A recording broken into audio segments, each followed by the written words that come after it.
On mute.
Come on, somebody's got to realize that you're muted.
I guess our tax money pays for muted meetings.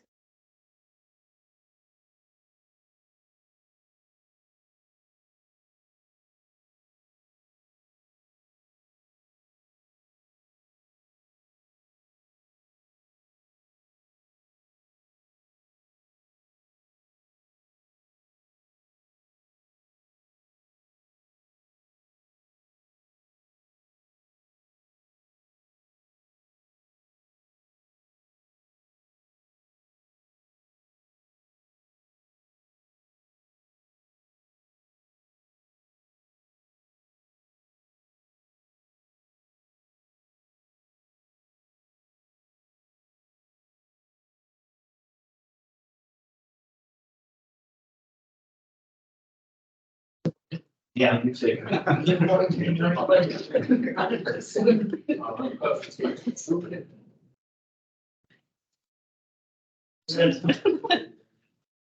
Oh, we do.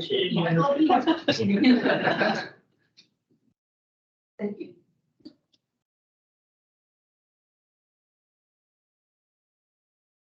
Dave. Great, Dave. Thank you.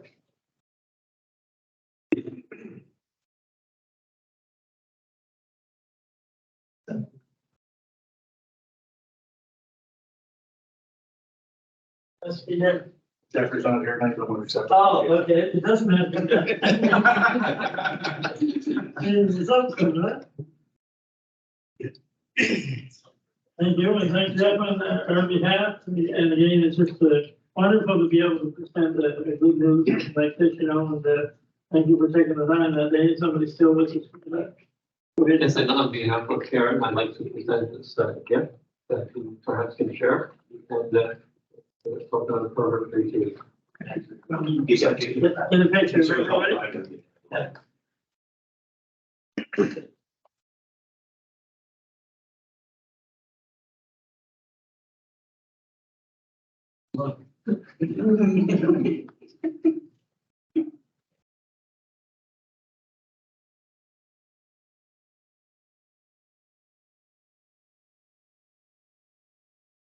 want to stay?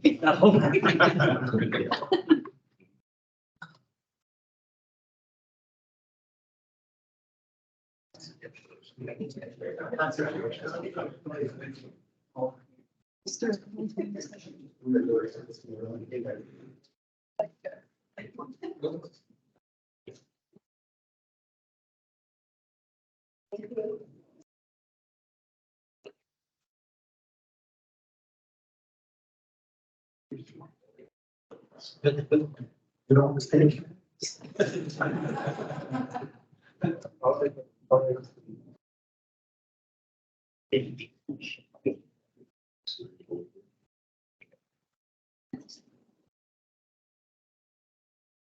Yeah, so it's good.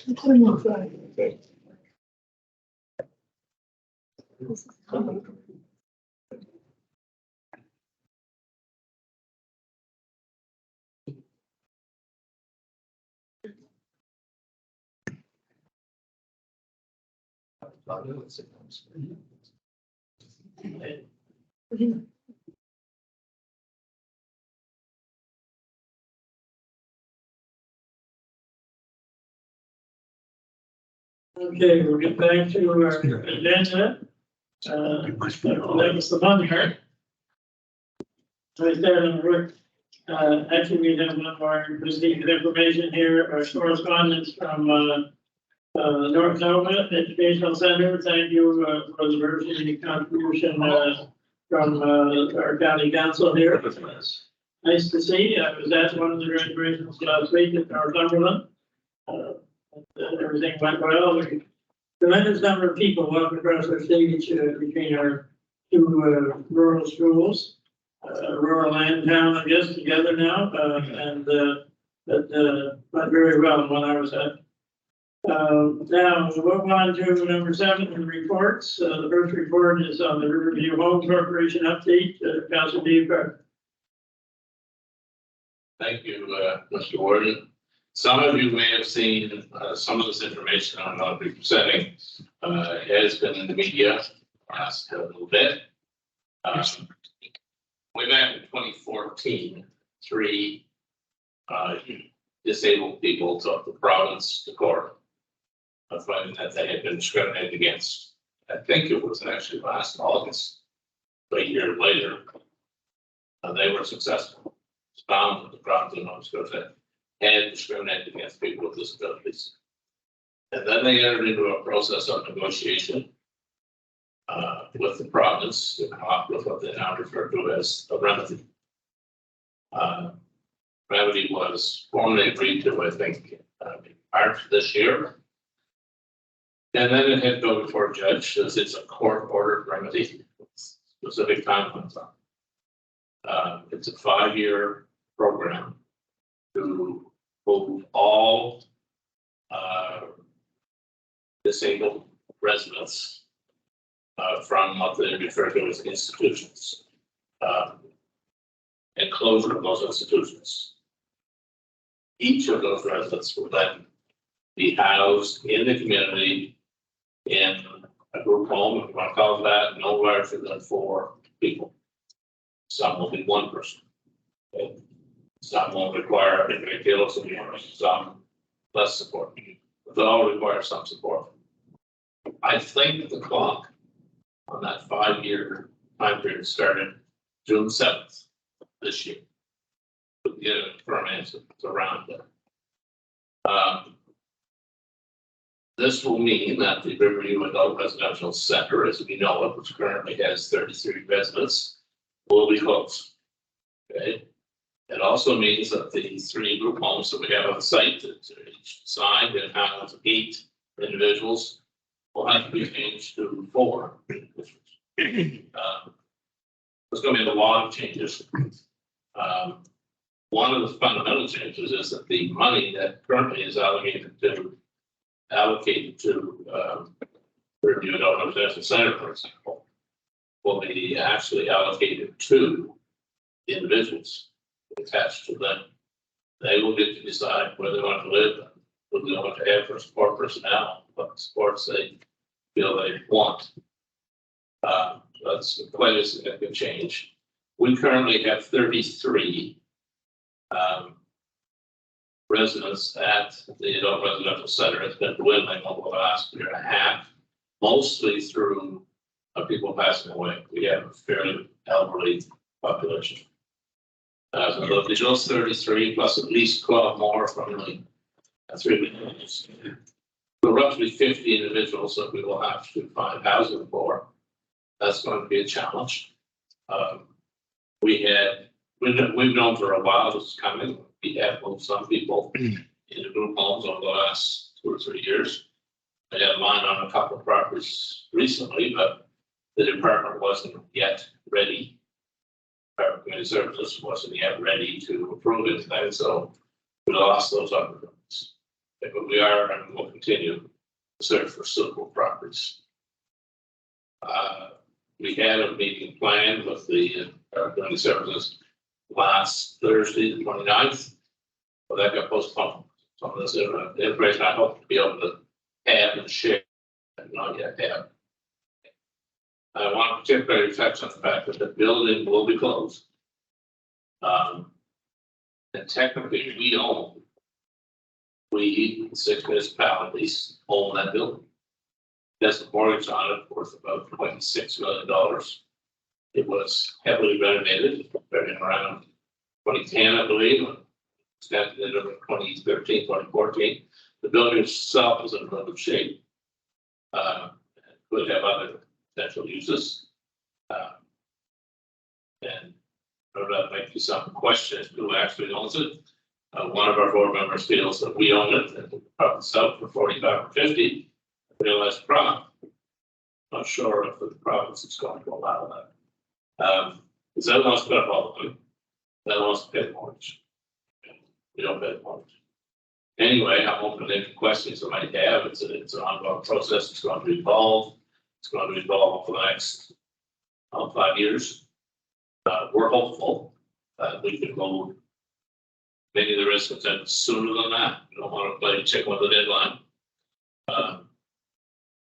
Like to, especially the more challenging residents. Some of them are very challenging, will need a lot of support. We're hoping that the government will have year 2 to 3 if and when the person gets their act together and can approve capital purchases. I am open to any questions you might have. That is my report. Thank you. Okay, thank you, Councilor Carter. Are there any questions regarding the Riverview adult residential homes? Are they big changes coming? We've probably all heard this on the news over the years where it's just no longer allowed to house people in these large institutional homes. So certainly, I think a good thing for those individuals. We have to be somewhat concerned that we, along with the other municipalities, don't mortgage there.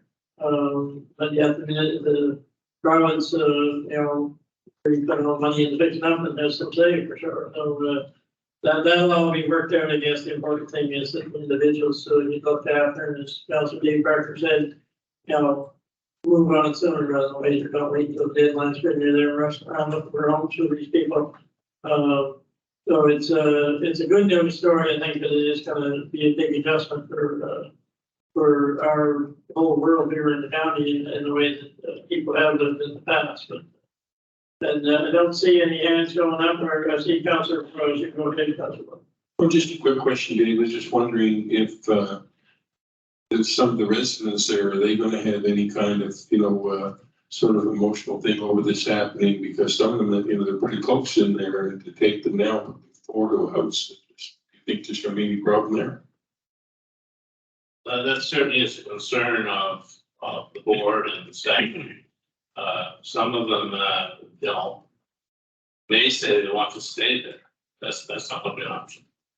So there will be some upset residents. You know, some have been there 20, 30, 40 years. That's home to them. They don't have any. Some do not have none or almost no support from the family. But it's going to be stressful for some of them. They do get to some degree to choose who their support people are going to be. So they have good working relationships with current resident councillors. That they may be able to ask to have them to continue to support them. But there's no doubt it's going to be stressful for some residents. So I think in many ways it will be improvement for all of them. But for some it will be quite stressful. And they may go to a home and be there for a month and say, I don't want to be here anymore. It's going to be challenges. So we know there's going to be challenges. Thank you. Okay, no further question, or go ahead, Councilor McNeil. Thank you very much, Mr. Warden. My question for you, Councilor Parker, is what have you heard from the families? What have you heard from families as far as their opinion and how they feel about this arrangement? Are they pleased with it? It hasn't been widely spread to the families yet. But like I said, there are some families that are very involved, and the families would have the rights to bring their child, like a 54-year-old child, home and provide the care, manage their budget. There's the money's attached to that person, that individual. I expect there will be some like that. There's even some what they call foster families, people that make a business of adopting 2, 3 of these people and bring them into their home, look after their home, and of course the big some budget for that. This has been done just about every other province in Canada. We're not breaking new ground. We're looking at models that work with BC or there or wherever. There's quite a few different possible models. We're not just going to park them all in their own apartment and say, have a nice life. With the ongoing support. But yeah, there will be some families I would expect said, well, okay, we're going to provide this, and this. We probably can have Billy or Jimmy or whoever here at home, at least for a while. Could be sibling, could be all kinds of possibilities. Yeah, and there will be some, I'm sure, some families that are upset. Maybe been there for 24 years, you're paying for an apartment somewhere. You know, there will be challenges, no two ways, but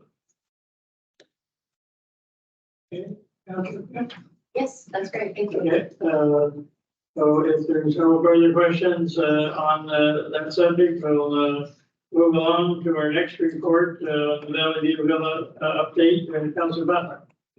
Thank you, Mr. Warden. On behalf of the Riverview Guest Home Corporation Board of Directors, I'm pleased to share the following report. The audited statement from McDonald and Murphy Incorporated for the year ended March 31st, 2023 showed a positive surplus on the revenue and expenditure statement. The board is pleased to report a $545,500 surplus of retained earnings on our statement of change in net assets. This is the first time in many years that we have had a surplus, and this has come about for a number of reasons. As a result, as we struggled through COVID-19, the province generously supported our many additional needs. Our management team was quick and alert to take advantage of all assistance that was available, leveraging long-term care aid funding to address staffing issues and improving CCA complement. Highcrest Solutions, our management provider for the past 6 years, introduced many changes in the administration of Villa over that time period. Some showed quick improvements, while others took time to see positive results, as indicated from the audited report. We are operating in the black and are in a stable financial position. Our debts have been paid, including our loans from the municipality. Residents' care has always been a priority of our board. Province has mandated that every resident receive 4.1 hours of care over a 24-hour period. I'm pleased to report that we have met this standard. Plans are well underway to construct a new facility. Originally, it was to have 113 private rooms. That has been increased to 144 bedrooms with private baths. This is projected to be completed by 2026. Pleased to report that both sick time and workers' compensation claims have been reduced. This is an indication of an improvement in staff morale and overall safety culture. We have a full complement of staff. Pleased to report to welcome back some staff who left our employment during COVID-19 have now returned. Capital upgrades include heat pumps in dining rooms to create cool zones during extreme heat, 3 new hydrosound bathtubs to improve resident bathing experience, towel warmers, floor scrubbers, lifts, scales, our small equipment purchases over the past year. We've upgraded the dining room to allow for food delivery on the units versus central kitchen. Big improvements to our care delivery, as residents can have more choice as to when they can have their breakfast. Upgraded the boardroom for a designated meeting area and space for staff education. Implemented a social committee to help address burnout and show staff appreciation. Movie night was provided where staff attended a free movie and snacks. Recreation has 11 students for the summer to help with resident programming and lawn care. Future plans, modernized scheduling and human resource system. This will give staff access to schedules, time off requests, policy, training, and access to personnel files. Continue to design and build the 144-bed facility. Improvements made to our safety program, done in consultation with SSI Consulting, and host CCA training programs. We have not just arrived at the present decision, It's taken over 6 years of experienced leadership for our management team, as well as a dedicated board of directors. We have a challenging mandate ahead of us over the next few years. However, we are committed. Thank you, Councillor Butler. A lot of good news there, especially being in the black. We always like to see that, and sounds like good news for our residents and our employees both. I wonder, I'll start lead off by asking questions to do with the new construction of the 144 bed unit. When is that construction expected to start, and is the location solid behind where the Bellevue Villa presently is? Yes, Jordan, they're hoping to turn solid later this year, sometime this fall. The actual location is something that we're still deliberating over. So it's not firm to be behind where it is currently. That's right. Thank you. So I'll open it up for any further questions for Councillor Butler. Go ahead, Councillor Boyles. Yeah, Don, you were talking about the WCB there, and you're saying that the claims are down and stuff. But just one thing I'd like to find out for me is that, like, I do compensation cases for people to help them out. And every case in the last while that I put into for the Bellevue Villa, we get a letter back from workers' compensation, so they can't get in touch with the employer. So would you check that out and see why these are coming back and they can't get in touch with the Bellevue Villa? Certainly, I will look into that and get back to you. Questions for Councillor Butler? Seeing none, we'll move on to a report from Deputy Warden Murray on the Scottsburn Central meeting that was held. Thank you, Mr. Warden. As many of you know, Scottsburn recently held a public meeting that was very well attended. The hall was full. Concerns about the dangerous offender being released from prison and residing in District 5. I attended this meeting along the RCMP where I learned the offender made a last-minute request with Correction Canada live in Scottsburn, and RCMP has no input into this request being approved. Scottsburn is a very active family community with school, community center, fire department, trails, etc. During the meeting, residents expressed concern about using these facilities out of fear that the children would be in danger. So I'm asking council that I'll make the motion that we send a letter. I'm asking council for support. Sending a letter to the Department of Corrections, the Federal Justice Administrator on that, and Central Nova, Sean Fraser asked me what precautions are taken when a high-risk offender moves into an area and what supports are in place for residents. And I think that sending this letter might answer some of the questions that the public were asking, because they have no idea what the through training for the police. And I think we would know, or some of us know, it might help in our districts if somebody like this could start putting in your district. So I asked for something. Okay, Councillor Boyles, so the second motion moved by Deputy Warden Murray and seconded by Councillor Boyles that we send a letter to the Department of Corrections and the Justice Minister asking for the information that the Deputy Warden just mentioned. Are there any questions or comments on that motion? Hearing none, I'll call for the vote. All those in favor? Aye. Against? Motion carried. Now we're getting into the heavy stuff with their budget. So we have a quite number of resolutions circling around their budget, and the first one, the finance committee, Councillor McKeel will introduce that resolution to do with their 23-24 tax rate and their general operating budget report. Go ahead, Councillor McKeel. Thank you, Mr. Warden. Resolution, tax rates 2023-2024.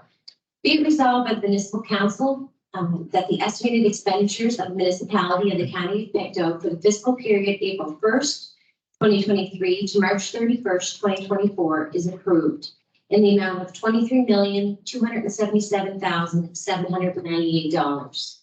And after making the allowance for estimated revenue in the amount of $5,150,877, The amount of $18,126,921 is required from general taxation of the assessed valuation of $1,988,707,550.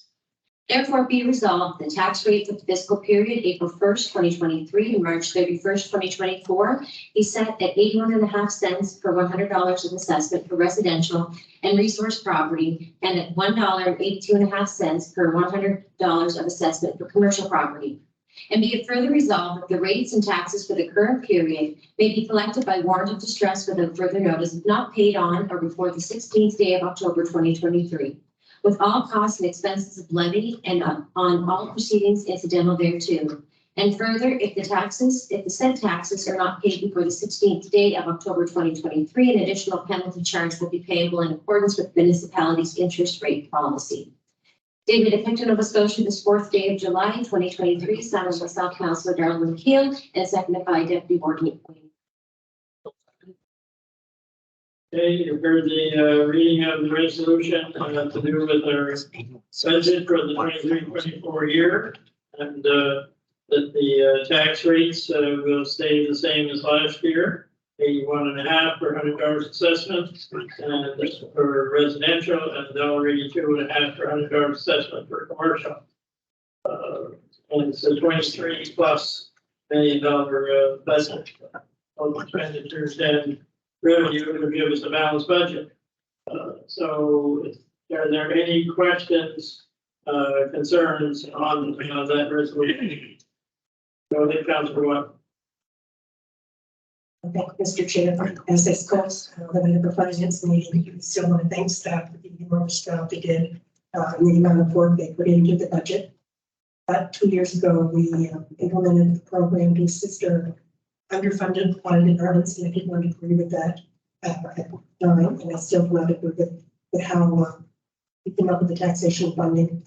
I felt that, and I still do feel the nickel and dime some of the hardest working volunteers in our communities, and my hope is that this will be rectified after this third and final year of this program, and that we as a council will come up with a more appropriate means of helping these departments. Councilor David. Thank you, for the record. I want to raise a concern. I will be supporting the motion, but I've become concerned over the last number of years that the amount of money spent for water and sewer, we spend it in a whole host of ways. I've tried to come up with a number by looking at the budget. Let me spend about $3 million a year. A lot of that is from staff, public works, and equipment, like buying pumps and paying for water and paying for Eric and so on and so forth.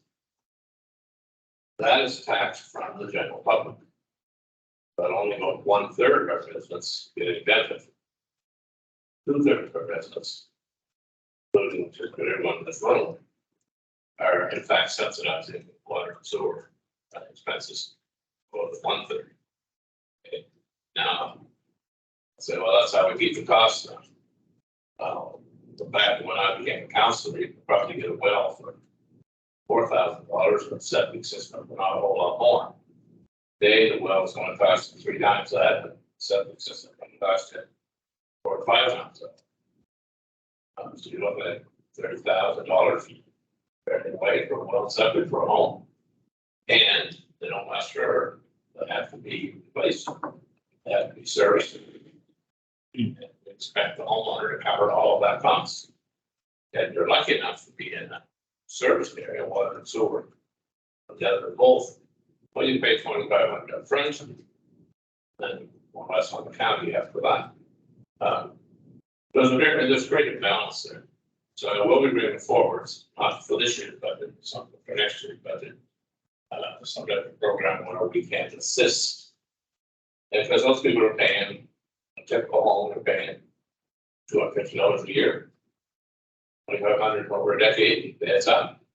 And they should have some access to a program that would help to address that. But I want to thank our staff for working hard to keep our budget in line. I think it is a good budget.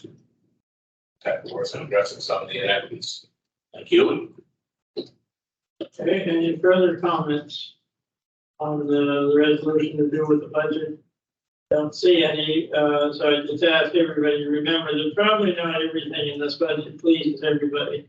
Because there's probably, each one of us have, some particular concerns, some particular things, but I think our staff has worked very hard. It's been said this was a difficult year, balance this budget for sure. If it hadn't been for the greatly increased revenues, both through the much higher assessments, but also through the tremendous amount of growth in this county in terms of new building, it wouldn't have been able to be balanced. And so we have to remember that as much as there's things that some of us individually don't like, this is a good budget for this county to be able to hold that tax rate. It doesn't hold the taxes, it holds the tax rate. The taxes will still go up because the assessments went up. But if we had put the tax rate up as well, then that pain would have been a lot greater.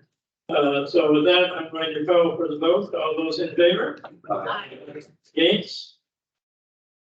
One nay vote. Okay, we now move on to the area rates for streetlights, hydrant, and sewer. Deputy Warden Murray is going to present those. And Mr. Warden, resolution being resolved with the municipal council for municipality of County of Pictou, the council authorized the rating and collection of various streetlights, hydrant, fire protection, sewer maintenance fees, and applicable property success in all districts as follows for the fiscal period 23-24. Public area rates or streetlights for $100 assessment. The assessment rate will be 0.052 cents. Streetlights in Little Harbor and Pictou Landing will be 0.016. Streetlights for Abercrombie and Granton will be 0.017. Streetlights at a property flat rate will be $49.35. Streetlights District 1 will be a flat rate of $9.09. Hydrant fire protection residential, flat rate of $270. Hydrant fire protection commercial, it's on assessment at 0.430 cents. Hydrant fire protection institutional will be 0.047 cents. Sewer maintenance fee will be $325. Being further resolved that all rates and taxes as set out above shall be due and paid to the treasurer on or before the 16th day of October 23. With such rates and taxes are not paid by the 16th day of October 23, an additional charge will be payable in accordance with the municipality's interest rate policy. Being effective this 4th day of July 2023, I so move this resolution and seconded by Councilor Palmer. Was that enough? Okay, for the reading then for the area rates for streetlights, hydrants, and their annual sewer charge. And it's been moved and seconded those rates. Any comments or questions? Go ahead, Councilor Buck. Councilor Boyd, sir. Yeah, I can't support it, and the only reason I can't is because of the hydrant. As you know, people in Hillside that are being hit with this hydrant fee, that fire departments don't even use the hydrants, and they're always on me about it. So because of that, I will not be supportive, but see what I want. Okay, other comments on the hydrants, the streetlights, or on the sewer? Go ahead, Deputy Warden Murray. Thank you. I apologize, made a mistake. It was seconded with display pressure. Okay. You're in the ballpark. Okay, so the different second counts for the Parker. Any further questions? Hearing none, all those in favor? Aye. Against? Aye. Motion carried. And at this point, we'll move to the water utility. Councilor Elliott, you're looking after that. Thank you. Resolution be it resolved by the municipal council for the municipality of the county of Pictou that council approved the water utility budget for the 2023-24 fiscal period in the amount of $553,520. The same having been reviewed and approved by the Financial Services Canadian Council dated at Pictou, Nova Scotia, this 4th day of July 2023. This resolution is moved by myself and seconded by Councilor Parker. I'll second it. Okay, you've heard the reading of the resolution then to, do with our water utility. It's been moved and seconded. Are there any questions on, that motion? Hearing none, all those in favor? Aye. Against, motion carried. And we'll now move on, Councillor Butler, you're looking after the fire area rates. Thank you, Mr. Warden. Be it resolved by the municipal council for the municipality of the county of Pictou, the council authorized the rating and collection of the following fire rates on properties assessed in the fire coverage areas throughout the municipality for the fiscal year 2022, 23, 24. Fire department, Abercrombie, their rate for 100 is 0.10, and the rate per acre is 0.01, and that is the case with all of the fire departments. For the Alma Fire Department, their rate assessment is 0.098, Carney River 0.195, Blue Mountain Fire Department 0.195, Caribou 0.086, East River St. Mary's 0.195, East River Valley 0.195, Eureka 0.133, Linacy 0.162, Little Harbor 0.10, Americamish 0.174, Pictou Landing 0.195, Plymouth 0.190, River John 0.095, Scottsburn 0.124, Thorburn 0.133, Trenton is a flat rate of $60.45, West River 0.124. Be it resolved that all rates and taxes as set out above shall be due and paid by the 16th day of October 2023.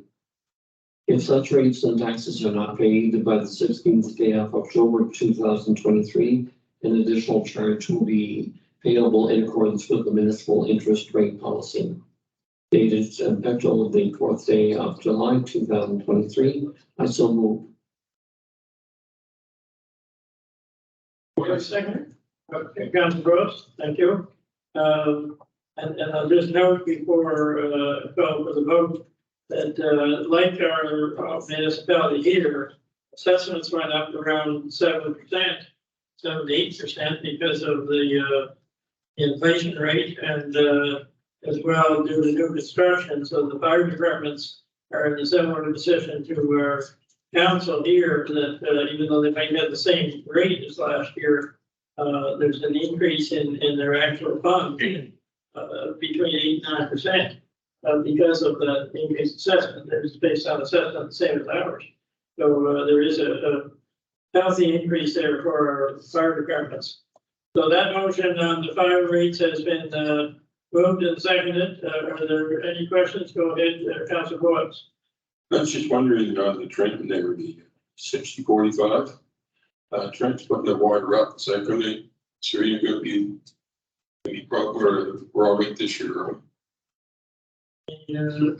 Concerns on that fire right now is set for this year at 60-45. It's not tied to water. Okay, it's not that big water. It's tied to an operation budget of the 10. Okay, and Councillor Roy. Mr. Chair, again, for the same reasons I cited with the operating budget, I will not be supporting this motion. Any other questions, concerns to do with the fire rate resolution? Okay, hearing none, all those in favor? Against? On that. Okay, now we're going to move on to Councillor Palmer, who's got a business partner. Thank you, Ward. Resolution. Whereas the New South Business Corporation, municipality of the county of Pictou and the town of Glasgow agreed that the tax rate for East River Business Park, so Atlantic City, $1.89 for 100 assessment as the residential rate and $2.09 for 100 assessment as the commercial rate. And whereas the municipality of the county of Pictou said that 2023-24 tax rate at 81.5 cents per 100 assessment as a residential rate and $1.82.5 per 100 assessment as a commercial rate. Therefore, be resolved by Municipal Council of the Municipality of County Pictou. Council authorized the rating and collection of an area rate for the East River Business Park for the fiscal period 2023-24 as follows. Residential rate $7.5 per 100 assessment. Commercial rate $7.5 per 100 assessment. Be further resolved that all rates and taxes as set up above shall be due paid to the treasurer on before the 16th day of October 2023. Such rates and taxes are not paid on the 16th of October 2023. The additional charge will be payable in accordance with the municipality's interest rate policy dated by the Nova Scotia's 4th day of July 2023. Move on the South, Councillor Rain Collins, second by Councillor Nate Barber. So second. Okay, so you heard the reading of the resolution on the discussion of business park, and just to be clear, I believe the actual tax paid by whether it's residents or commercial in that park are those figures at the top, $1.89 per 100, or the $2.90 for commercial per 100, and the area rate is just to bring it from our rates to bring it up to those $1.89 and $2.90. That's been confusing to me when I first read it, but I understood it after a while. This little set. Just so everybody's clear on what those businesses or residential are paying in that park. Are there any questions on that resolution to discuss this? Hearing none, seeing none, all those in favor? Motion carried. Okay, now we move on to council grants. Councilor Dingsburg. Thank you, Mr. Warden. This is a test of my reading ability. Resolution, whereas a number of applications for funding were received and considered, the municipality during the preparation of the 2023-24 general operating budget. Therefore, be resolved by municipal council of this County Pictou, the council approved the payment following grants on the community grants category. Big Brothers Big Sisters for Big Brunch program expenses of $1,000. Paramount Pictou County chapter operating expenses amount of $3,000. JED Transit operating expenses amount of $60,000. Citizens for Healthy Pictou County operating expenses $24,200. Deans operating expenses $18,000. Northern Region Respite for programming expenses $750. Island Fisheries Museum for site maintenance $1,000. Pictou Agricultural Society for site maintenance $12,000. Pictou Agricultural Society for New Marin, one of 2 years, $45,000. Pictou County Christmas Fund telethon donation $1,000. Pictou County Mental Health Illness Family Support Association for the Bright Smiles Project $1,500. Pictou County Senior Outreach Council for lunch and learning sessions $7,500. Pictou County Women's Resource Center for building improvements $5,000. County Volunteer Ground Search and Rescue for operating expenses $6,883. Pictou United Church Benefits Project, Brian's Case for Smiles $1,000. Memory of Canada's Heroes programming expenses $600. School Backpack Program operating expenses $9,550. School Breakfast Programs operating expenses $9,550. A total in that category of $280,533. Community Development Grants. District 1 Development Society Community Coordinator $5,000. District 13 Recreation Planning Commission Community Coordinator $5,000. River Run Area Recreation and Development for Community Coordinator $5,000. East River Valley Community Development Association for Community Coordinator $5,000. Total in that category $20,000. Recreation and Culture Grants. Autism Pictou County swim program expenses $5,000. Creative Pictou County operating expenses $2,500. Goth Entertainment Society operating expenses $15,000. District 13 Recreation and Planning Connection for operating expenses $25,000. East Pickerel Rural Fair for operating expenses, $2,500. East River Valley Recreation, second installment, $10,000. Hector Arena for operating expenses, $15,000. Hector Arena Ice Plant, second installment, $35,000. Island District Soccer, William Slovey Sports Complex for operating expenses, $2,500. The Gauge Pipes and Drums, programming expenses, $500. Pickett County Forest Leaders Council, site maintenance, $8,000. Pickett County Athletics, equipment upgrades, $5,000. County Forest School, site improvements, $7,500. Pickett County Historical Society, programming expenses, $500. Pickett County Sports Hall of Fame, operating expenses, $1,500. County Trails Association for operating expenses, $20,000. Pickett County 55 Plus Games, sponsorship, $5,000. County Lottery sponsorship, $5,000. For John Festival Days, sponsorship, $2,500. Riverview Home Corporation programming expenses, $1,000. Hector Society for ship restoration, $20,000. Gut Bridge repair, new recreational bridge in the first 2 years, $35,000. Jubilee operational expenses, $2,500. For total in that category of $230,500. A grand total almost community grants of $459,033. Finally, the Community Connectivity Fund, which is a new category for us this year. McDonald Rebecca Lodge, Society Brave, for building improvements, $18,997. Sutherland River Community Association, building improvements, $37,992. The River John Pickleball support construction, $37,992. Salem and area recreation for field development, $28,880.04. Total in that category, $123,863.40. Dated at Picklin S, this is the fourth day of July 2023. Moved by myself, Councilman Berger, seconded by Councilman Elliott. Okay, thank you, Councilor Dave Berger. That's the your reading lesson. Okay. But no one's to speak, read it again. Okay, I just want to make a comment that there was a difficult job the committee had to whittle down from well over $1 million of requests to 500 some thousand, so it was whittled in half. Many groups didn't get as much as they were looking for, and many groups didn't get any at all this year around. But the many that did get money this year, they applied last year and didn't get it. And so it's important that they stick with it. They can't give it to everybody every year. But in this group, what you just read, Councilor Dave Berger, there's a lot of good things in this county going on that are getting help from taxpayers' money, not from our money, from taxpayers' money to keep things going in this county. A lot of good things, and a lot of people will be well pleased with the dollars they're getting to help them. But we always have to remember it keeps an awful lot of things going in this county that wouldn't happen otherwise.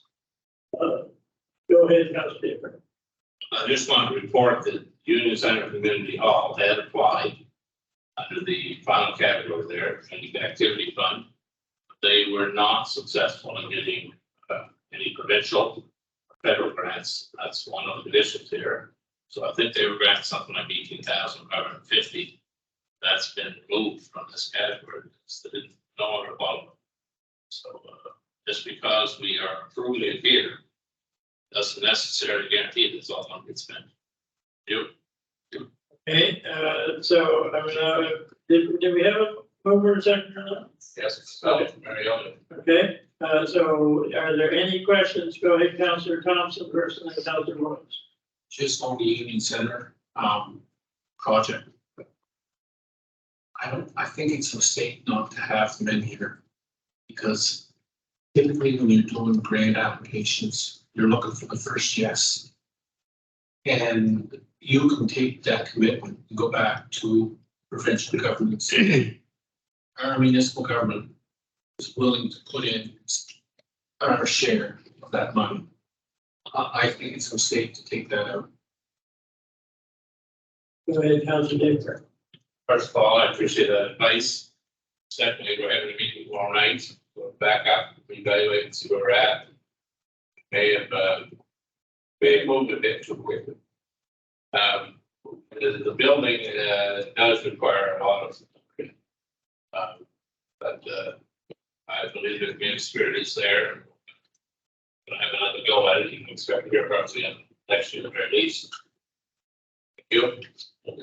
That's worth looking into, I'm sure what Councilor Thomas said, but I think it's important to repeat again that just because the group didn't get their money this year, we can't give it to everybody, pickleball field, or John was a good example. We were still paying for the pickleball field in Northern Harbor last year, so we couldn't really do two at once, but then this year their turn came up. And many other groups are in that position where they can apply next year, and hopefully the council can help us on next year. Go ahead, Councilor. Yeah, I think the budget's good, but to me, I think that we give too much money outside the county, like to you named a lot of the other towns that receive the money. And I really think if it's the taxpayers' money, that our taxpayers, you know, the business or whatever that's in the organizations that's in the county should get what's they're looked after. Then if we got some money left over, we want to give it out to other places, great. But I really think it's wrong to take our taxpayers' money and put it to another town's when our own people are looking for money being turned down. So that's why I'd be against it. Okay, and Councilor Butler. Yes, Mr. Warden, I'd like to comment on item number 12, Berkshire County Seniors Outreach Council. I know that they requested twice that amount that is listed here. And I'd like to say that, you know, this is a large section of our society here in rural Berkshire County, and they do a lot of good work, and we're dealing with a lot of people. One of the programs which maybe wasn't made clear in the application is that they're dealing with mental health issues. You'll recall that last winter a session was put on in West Branch and was very well received by 20 to 30 people who attended.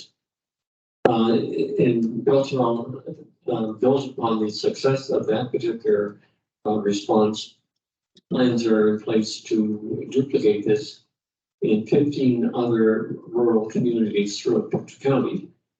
And so this will be under the umbrella of Seniors Outreach Council.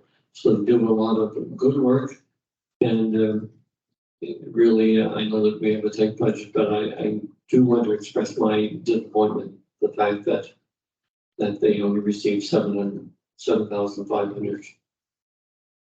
Thank you, Councilor Butler. And like I said before, I'm sure many groups will be disappointed they didn't get more. It was real cutting a lot. Thank you all about. We're cutting completely into the cutting some. So I don't dispute the fact at all that they need more money as do others, but that was where we were at for this year. So go ahead, Councilor Brown. I agree with the board that it was a tough decision, but it's recommended to the council for approval. But on that application, you're talking about the council. I think they only talked about 10 much words. They're looking for $15,000 over those 10. They did mention that there were these other ones, 15 in their application. I think they only mentioned 10. So I can. When they perhaps mentioned the number 10, that was the number of groups that they hoped to reach. For example, Lismore would be one of those groups, and they have an 8-week program. So it's 8 sessions in one request. It wasn't clarified in the application. Okay, Deputy Warden. Thanks, Mr. Warden. I'd just like to thank all the committee members. This was a very hard go. We had $1.4 million asked and about the 500, whatever it was. So thanks very much to the vice chairman of that committee, for all of the ones on that committee and our staff, because it wasn't an easy task, just like to say. Okay, if there's no further questions, I'm going to call for the vote on the council grants. All those in favor? Aye. Against? One against. Okay, now we're going to move on to municipal service grants, and Councillor Elliott, you're looking after that. Thank you. Resolution be it resolved that the council for the municipality of the county of Pictou adopt the following resolutions for municipal service grants. District 2, Little Harbor Pioneer Cemetery Association, $1,000 maintenance cemetery. Little Harbor Pickleball Club, 2,000 assistance for the purchase of an AED. Little Harbor Presbyterian Church, 10,000 replace 4 doors. Little Harbor Community Center, 10,000 all renovations, and Bethel Presbyterian Church, 1,700 for audiovisual equipment purchase, for a total of 24,700. District 4, Bellevue Extension Cemetery Association, $2,600 for maintenance of 2 cemeteries. West Branch and Area Community Association, $1,193 purchase of AED machine. River John Legion Branch, 109, $900 maintenance. Campbell Point Cemetery, $1,600 maintenance. Mountain Road Cemetery, $1,000 maintenance. River John and Area Recreation Association, $3,400 operating expenses. River John and Area Historical Society, 3,000 wooden windows. Riverbank Cemetery, 1,600 maintenance. River John Community Action Society, 1,500 for maintenance security to the docks. Helping Hand Lodge, number 34, River John, 1,600 refurbished their hardwood floors. St. John the Baptist Anglican Church, $1,000 roof replacement. Tony River Community Center, 3,744 electrical upgrades to the hall. Belleville Seafoam Community Hall, 1,600 kitchen renovations. West Branch Hall streetlight, $40 yearly cost, and Salem United Church streetlight, $40 yearly cost, for a total of $24,817.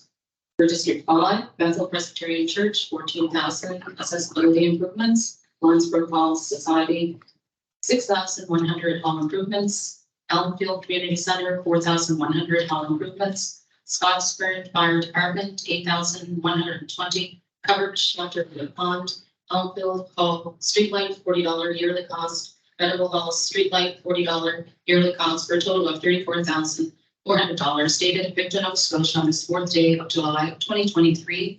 Moved by myself and seconded by Councilor David Parker. I will second it. Okay, thank you, Councillor Elliott, you did a good job reading it. That's long as. That's fine, man. Anyway, for districts, that's municipal service grants approved for, or put in for District 2, District 4, and District 5. Are there any questions on those municipal service grants? Seeing none, all those in favor? Aye. Against? Carried. Now we have the East Pictou School tender approval. Councillor Thompson. Resolution, whereas public tenders were called to demolish the former East Pictou School at 163 School Road, Southern River, Pictou County, whereas 4 tenders were received for this work as follows. Bennett Construction, tender price HST included $1,996,224.46. Dexter Construction, $1,928,550. For Hayden Demolition, $1,879,100.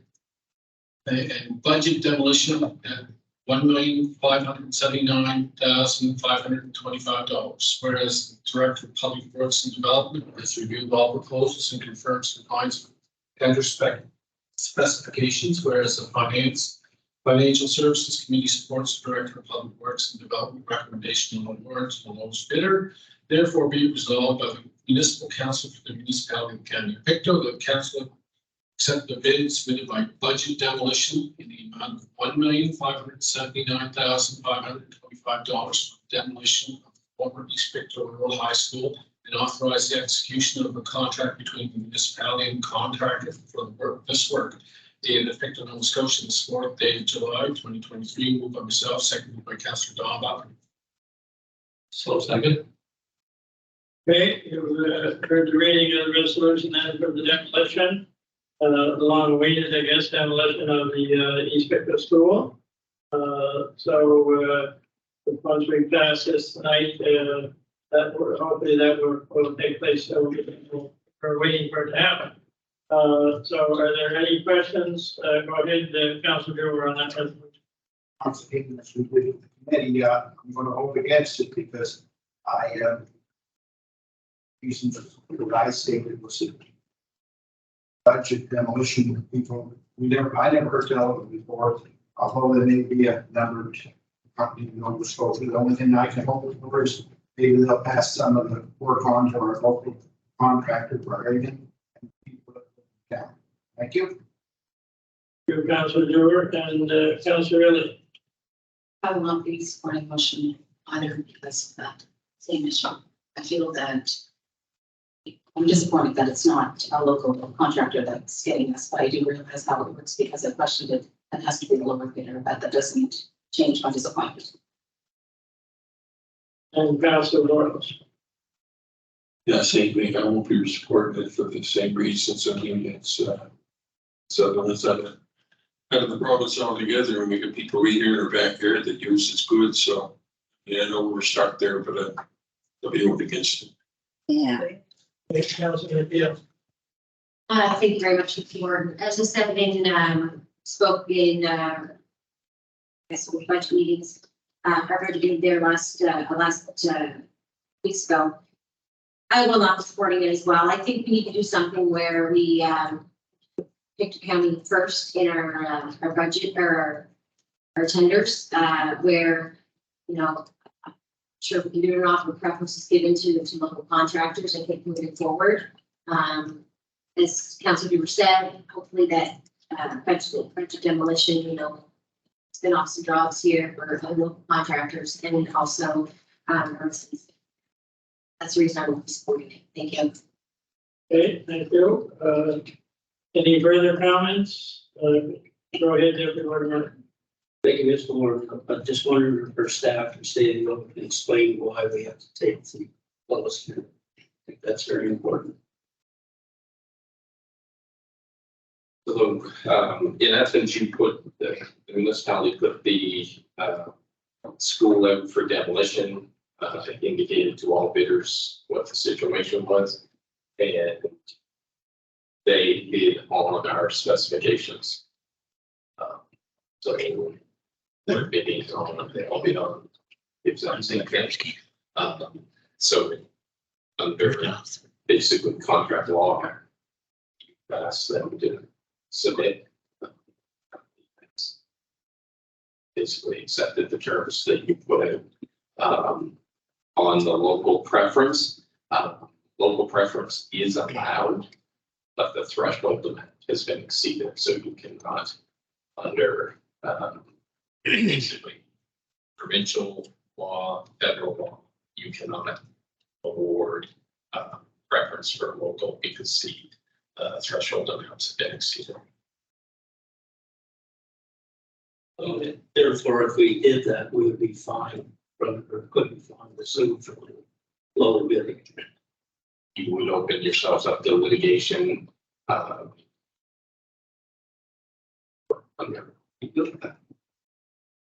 Okay, thank you. And I would like to make a comment. I'm going to turn the chair over to Deputy Warden Murray for a second. I understand fully, you know, wanting to support our local businesses, the people that work for them.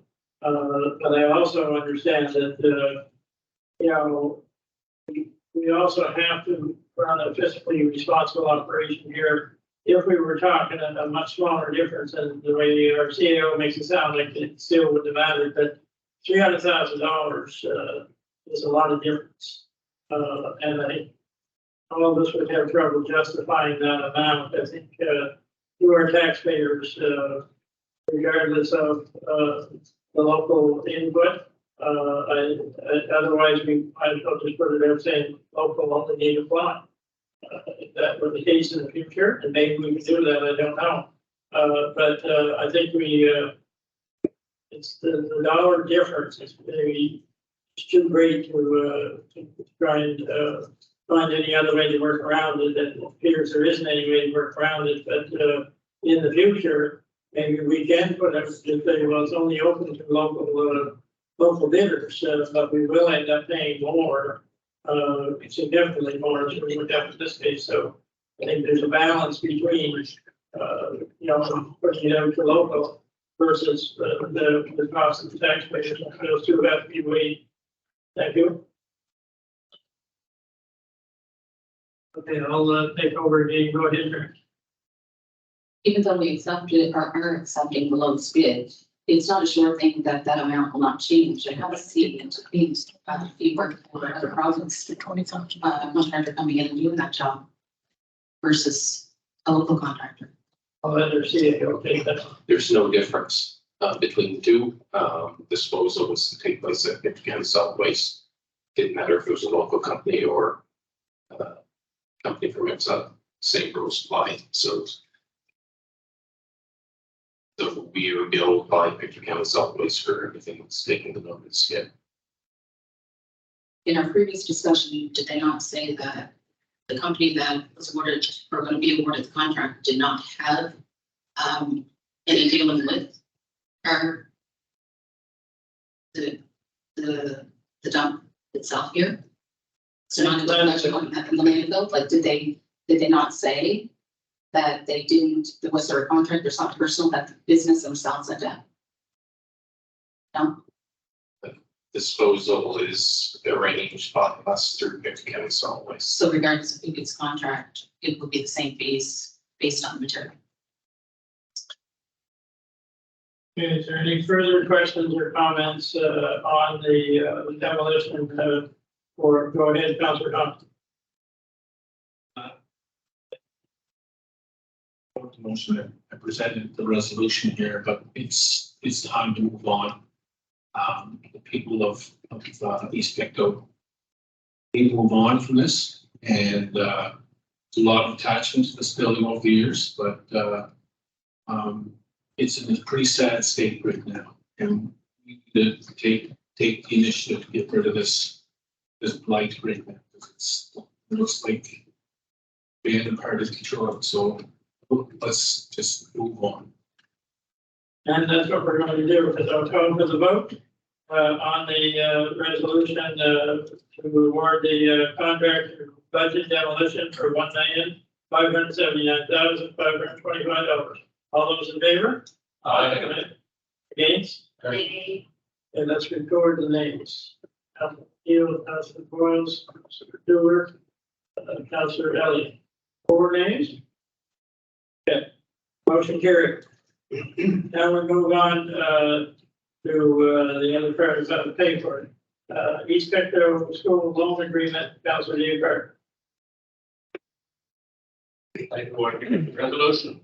Where the public engine were called for demolition of the former East Pictou School at 163 School Road, Southern Pictou County. Whereas the municipal council is soon enter into a contract with a company for demolition of the former school. Whereas the Financial Services Committee had reviewed a plan for financing of the demolition contract. Therefore, to resolve the municipal council, the municipality of County Pictou, the council approved transfer from the general operating reserve the amount of $1,432,360. Further, we resolved the municipal council for the municipality of County Pictou, council repaid general operating reserve principal amount of $1,432,360 with interest over a term not to exceed 15 years, starting in fiscal 2024-2025. Interest being calculated at the rate set for consolidated deposit banking balance as of April 1st for the fiscal year. That rate currently being 4.8%. Dated in Pictou NS, listed for the July 2003. About the South, Councilor Fairfield and Council, second by Councilor Terry Elliott. It's been moved and seconded. We read the reading of the resolution to do with the financing of the previous motion to demolish the East Pictou School. If we hadn't done that, we would have seen a tax rate increase this year of somewhere in the 7 to 9 cent range. So that's why it's being done over period of time, no differently in paper house. Are there any questions, concerns on that resolution? Seeing none, I'll call to the vote. All those in favor? Aye. Against? Motion carried. Next is the sale water tender approval, Councilor McKeel. Thank you, Mr. Warden. Resolution, whereas council for the municipality of the county of Princeton has agreed to fund the Salem Water Project using the federal gas tax reserve. Whereas the municipality of the county of Pictou accepted tenders from 4 companies to improve water in the Salem area. Be it resolved that the municipality of the county of Pictou accept the lowest bid, tender bid of $2,327,105.50 from BD Clifton to complete the Salem Water Project. Dated at Pictou, Nova Scotia, this 4th day of July, 2023, signed by myself, Councilor Darrell McKeel, and seconded by Deputy Warden Wayne. Okay, you've heard the reading of the resolution on the Salem Water Project. And that it be awarded to BD Clifton for the amount of $2,327,105.50. Are there any questions on that resolution? Seeing none, call for the vote. All those in favor? Aye. Against? Carried. Thank you. Now we'll move on to the Climate Change Advisory Committee appointment. Councilor Boyles. Resolution. For the municipality of the county of Pictou's Climate Change Advisory Committee is key in promoting environmental issues that affect county residents. Whereas voices of all ages need to be involved in the committee, especially the youth who will be feeling the effects of climate change for many generations. Be it resolved that Alicia MacGyver, a student with North Nova Education Center, be appointed to the municipality of the county of Pictou Climate Change Advisory Committee for a term of 2 years ending in April 2025. Dated Pictou, Nova Scotia, this 4th day of July 2023 by myself, Peter Boyles, second by Chester Dorr. Okay, with the resolution to accept young lady on our Climate Change Committee, which is a very good thing. We're trying to get more youth there. Councilor Boyles doing a good job of leading that. It's been moved and seconded. Are there any questions on the resolution? Seeing none, all those in favor? Aye. Against? Motion carried. Now we have our chief value appointments. Councilor Watson is now. Mr. Chair. Resolution, whereas section 9(1) of the Sheep Protection Act provides for the annual appointment of sheep valuers. Whereas appointments to this office have been made throughout the various districts of the county of Pictou. Whereas in accordance with the aforementioned statutes of Nova Scotia, these appointments require the approval of council. Therefore, be it resolved by the municipal council of the municipality of the county of Pictou, the council approve the appointment of the following sheep valuers 2023-24. District 2 is Alan Keith. The District 3 will be represented. Dated Pictou, Nova Scotia, this 4th day of July 2023. Signed by myself, Councilor Deborah Warren, seconded by Councilor American. Second. Okay, thank you. So that's the resolution on our sheep valuers, very important. So we have those two. We don't have one for every district, but we can always forward back and forth to these ones. So it's been moved and seconded. Are there any questions, concerns on the sheep value? Hearing none or seeing none, all those in favor? Against? Motion carried. Now, Councilor Turner, you have the motion on the watershed board member reduction. Resolution, whereas the councillors of the municipality of the county of Pictou are appointed to community boards to represent the interests of the municipality and support local organizations. Whereas it's recommended that the municipality of the county of Pictou's representation on the Source Water Protection Committee for Pictou be reduced by 1 member. Be resolved that Councilor Darrell McKeel remain as a Source Water Protection Committee for Pictou, and Deputy Warden Wayne be removed to reduce the number of committee members. Dated at Pictou, Nova Scotia, this 4th day of July 2023, signed by myself, Turner, and seconded by Councilor Deborah. Okay, thank you. And just to remind everybody, this was at the request of the town of Pictou. They wanted to reduce, the number of counselors on that watershed committee by one, and, in order to do that, we had to have the same. So, Deputy Warden Murray has graciously, removed himself from that, position, and, Councilor McKeel will continue on there. So we can have the vote on that. I don't think there's any questions. All those in favor? Against? Carried. Now, Helen, you're up with the rural internet project update.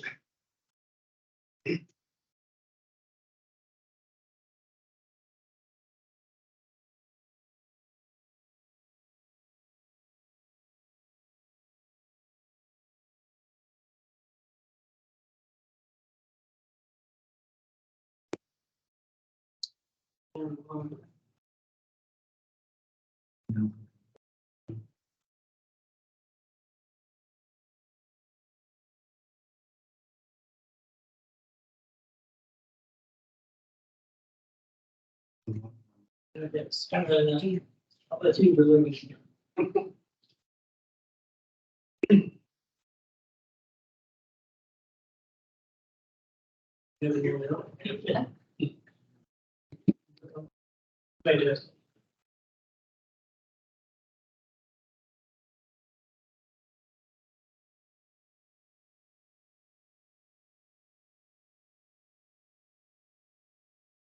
Need one back here.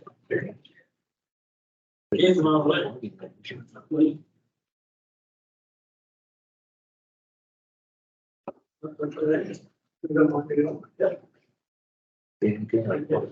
They don't use the same company. Everybody got one now? They don't listen.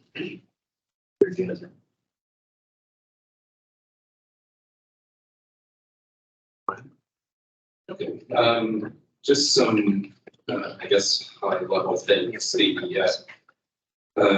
with the project, the Nova Scotia Internet Trust Agreement, so that is the agreement, contribution agreement, which the province agreed to contribute $10.6 million dollars to the next entities, or the, in partnership with the project portfolio. I think Universal Broadband project, so the Internet Trust Agreement is complete.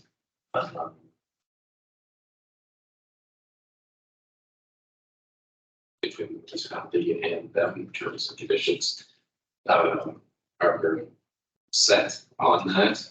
That agreement took considerably less time. The other one, below, because they kind of feed into each other. They think so. The Universal Broadband project funding, where the federal government committed up to 31 million. So final statement of work is being verified at this point. So all the inputs we have valid, some through bills that are all in. So that goes, it's a back and forth process. But I believe last week, all questions were verified, data verified. So then federal government puts that into a final statement of work. And then will come to us for final approval. 31 million dollars. So that then basically works for 10 months. Starting 14 September. Well, the official announcement had been made in December. We had been notified in September, so work started last year's. It's a process that we get through. Next, it did include a map that basically that shows current construction status of the project. So green on the map is complete. Areas that are basically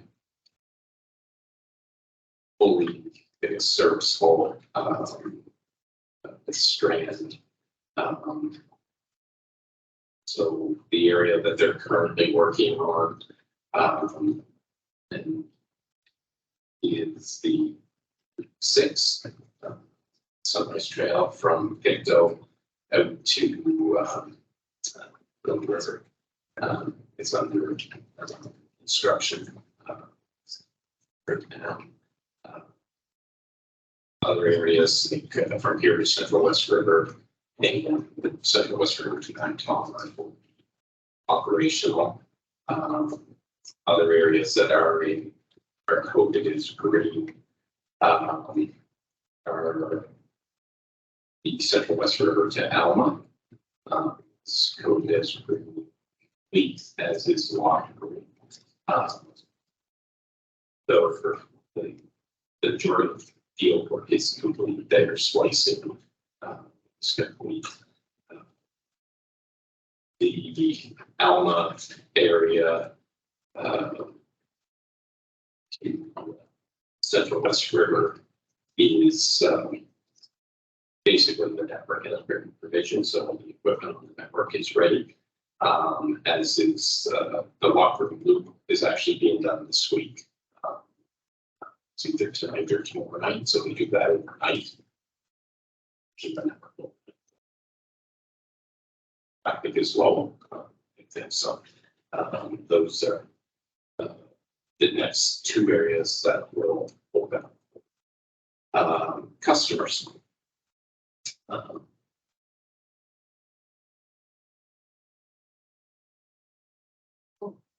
It has to be emergency. What they Your beat thought. So this fuchsia colored line that I see heading towards Bigny, that's just another area that they're working on, like the Brown Road, is it? Yeah, so basically the purple or the fuchsia color is the make readies have been released by Nova Scotia Power. So once we get to going to the Sunrise Trail, we can continue on. So that permitted, everything is good to go, so we can build in those areas. No, I have a second question about May. I'm looking many spots, but I look at the locker room loop. Around the loop, back out as far as the best, but there it is. Does that mean that that's the end of the line, or we're just going? I know there's many areas where other providers are putting cable.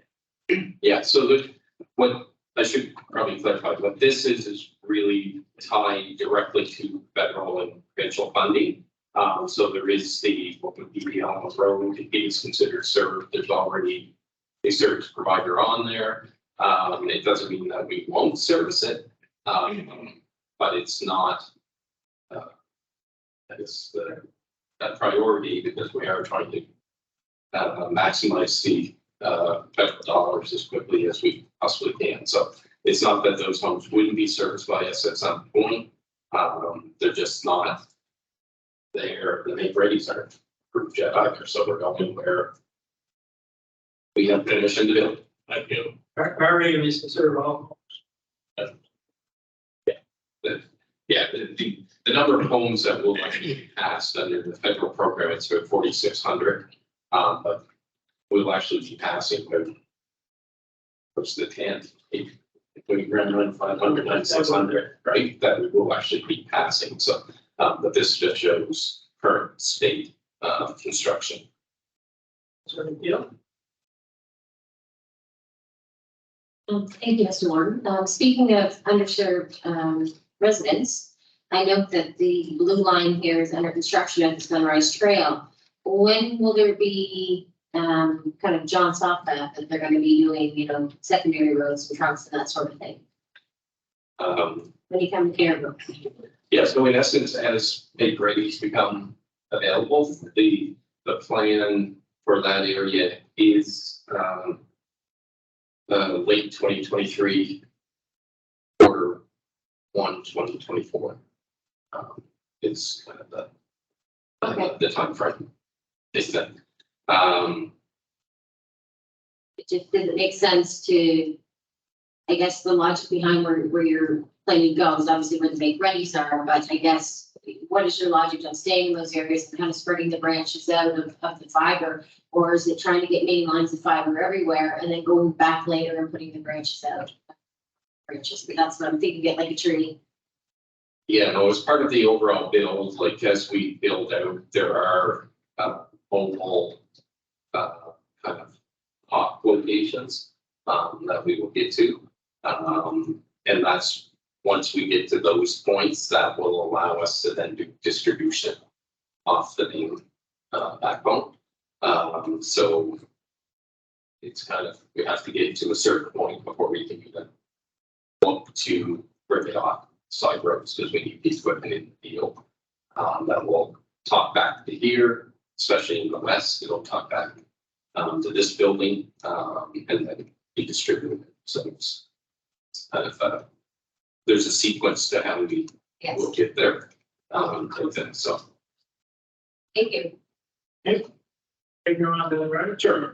So next, just kind of like provide a kind of a state of where we are as of today, I guess. So we passed 552 homes. We have 83 retail customers being served by ISPs. We have 13 what we call full service installations booked. So that is people have picked their internet service provider and are going to be installed. So those are being installed this week, next week, I think. It's for a total of 96. We have installed 80 home drops. And that's service to the home. The resident has not picked a service provider as of yet. And we have 48 home drops left to be completed that are in the queue for servicing. And some of those are, I guess we'll put them in a challenging category to service in that on the individual properties there's a lot of vegetation that's growing up. So it makes it very difficult to actually run lines through that vegetation. So there's a discussion around how to overcome that and should be bearing across the some of the trees being kind of telephone can do basic tree removal when they're there to do an install. They can remove a limb or two, but in some cases this is they're moving a limb, they're moving a forest type thing. So they're not. That's what they're going to. I'm just wondering, we at the Hillside Hall, we time they had the information session up there, we ordered our to put the internet in, and still nothing. Just wondering is how long can we before we can expect to have something, or do they know? You get to that? I'll get there. Yeah. Okay. Oh, okay, We'll get okay. there. It's probably on the wireless. It will definitely be on the wireless side. So, and so overall, that's kind of the status of where we are to date. Next in the queue, Sorry. That's the one. Sorry about that. Just while you're saying with the 80, Brian, is that 83 or 96 comparable to what you were expecting to have hook up to the service, or is it more service? I think for full service, it's probably it's close because the area that we're basically in has existing service providers. When we look at the overall number of requests there, where we've installed the 40%, is probably higher than we would anticipate, but we need to move some of that 80 home drops complete. We've got to move into the full service category in essence, right? Because, we don't make money off of wires just being to the home, we make money off of internet transit, right? So, but generally, those numbers, and they're in various stages, like the 31-40% would be a good number. That's a decent number for an area where you're going up against competition, right? And market share tends to be other communities that we've talked to over the last number of years that have community networks that and go head to head with incumbents. That typically is where they are in between that threshold. But I just said it's what you're doing. So So that's basically this area here from the building out to Central West River is then up to Mount Tom. Now there's a portion there that wouldn't have direct competition, but that's the area from here out to number 4 and then to Mount Tom.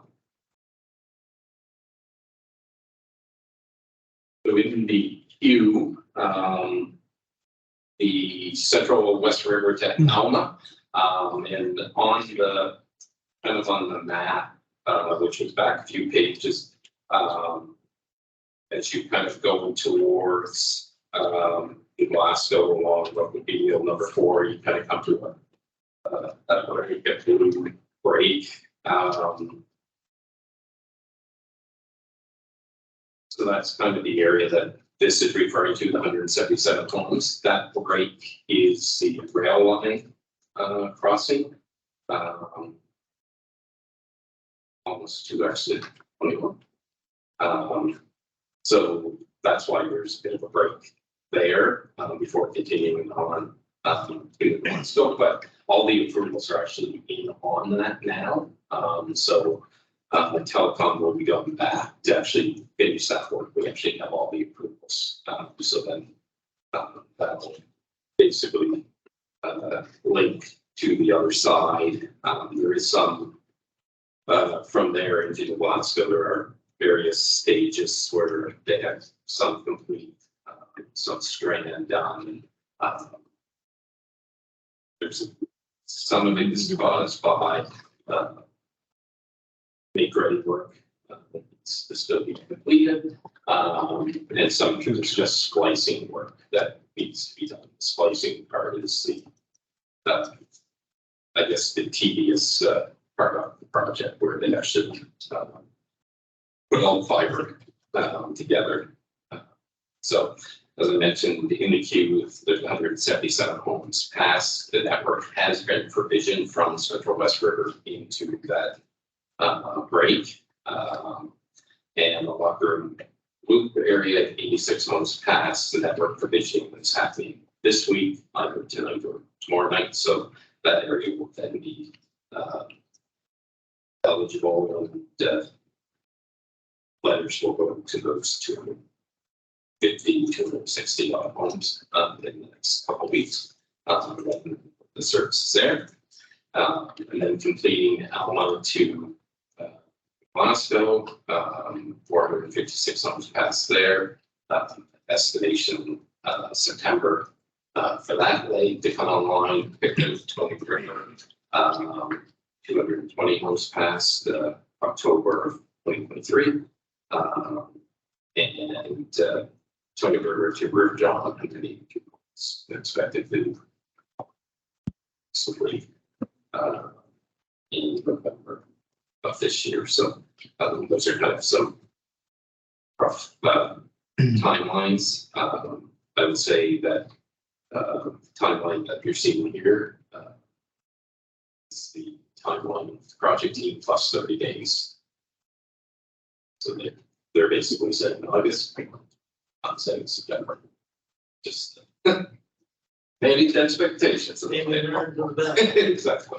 But everything is moving well. On the construction side, on the fiber side, we have multiple crews here now. So Telecom had been basically working one crew. They're now on basically one crew. So years due to other projects that were can't be canceled. They were able to deploy resources to accelerate our game. So that's good news. Is there any other questions on the fiber side of things before we move to the wireless side? Any questions on the fiber? Go ahead, Councilor Thomas. Just on the 83 customers we have, what would that represent in revenue for the month? It would represent base probably $3,400 in that ballpark. It's around $35 to $36 per customer. And I guess my second question is, have we nailed down what our monthly operating expenses are for the fiber network? We are working on that. Actually expect to have that kind of framework later this week. So just looking here. So And at some point, we get financial statements from somebody for the well center and other bodies that we should say. yeah, we can do some more I think reporting or something. right now, we're, nice to have that, but we're, like any business is still constructing its business, we're on the build up end, and, I can appreciate we that. don't really know that till we, get further along here, get more customers on and stuff, but sure, being able to do the best we can to come up with something different report. So I asked these questions about sales and marketing, with some pretty grueling sales meetings, which we did. And every week we ask those questions. That's how we guided our ship. And we had no sense of where we were unless we had numbers. So I would appreciate to have that information. And to that point, we have a board, staff have a board over in the center over there that actually has, like, they're tracking weekly. So the number of installs, we want the number declining, the ones that are in the queue, we want that going down. And we want the number of customers going up. So they are tracking that on. And that's good because customer service is so important to move along on this project. I can still get, I didn't hear back. That's like Peter Boyle said there, Councilor Boyle.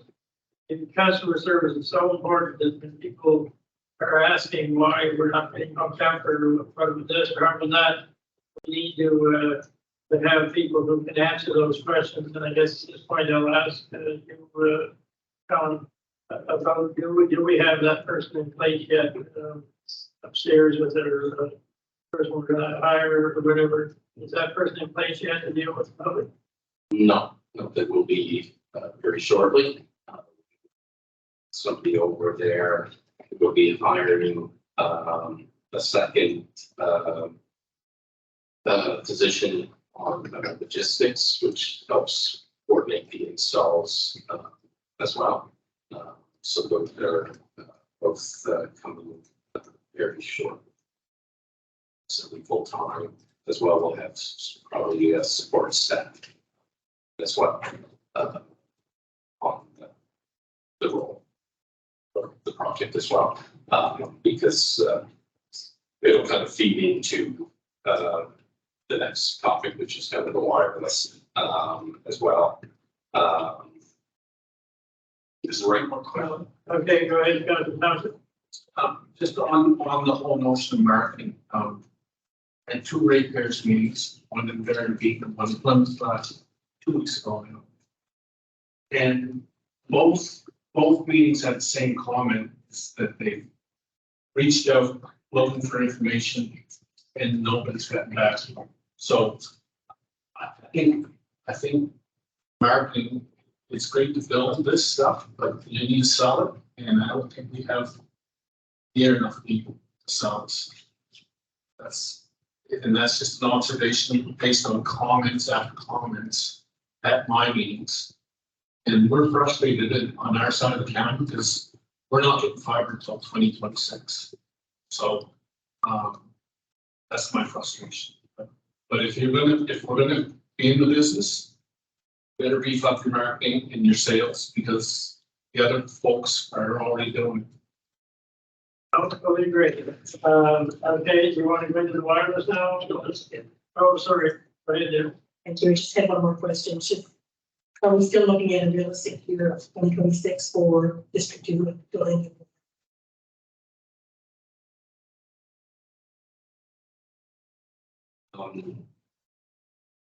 Each of the date, okay, I could probably access it, but, Okay, I think that the home show something. I can send it as map to everyone that has the kind of expected build dates. Okay.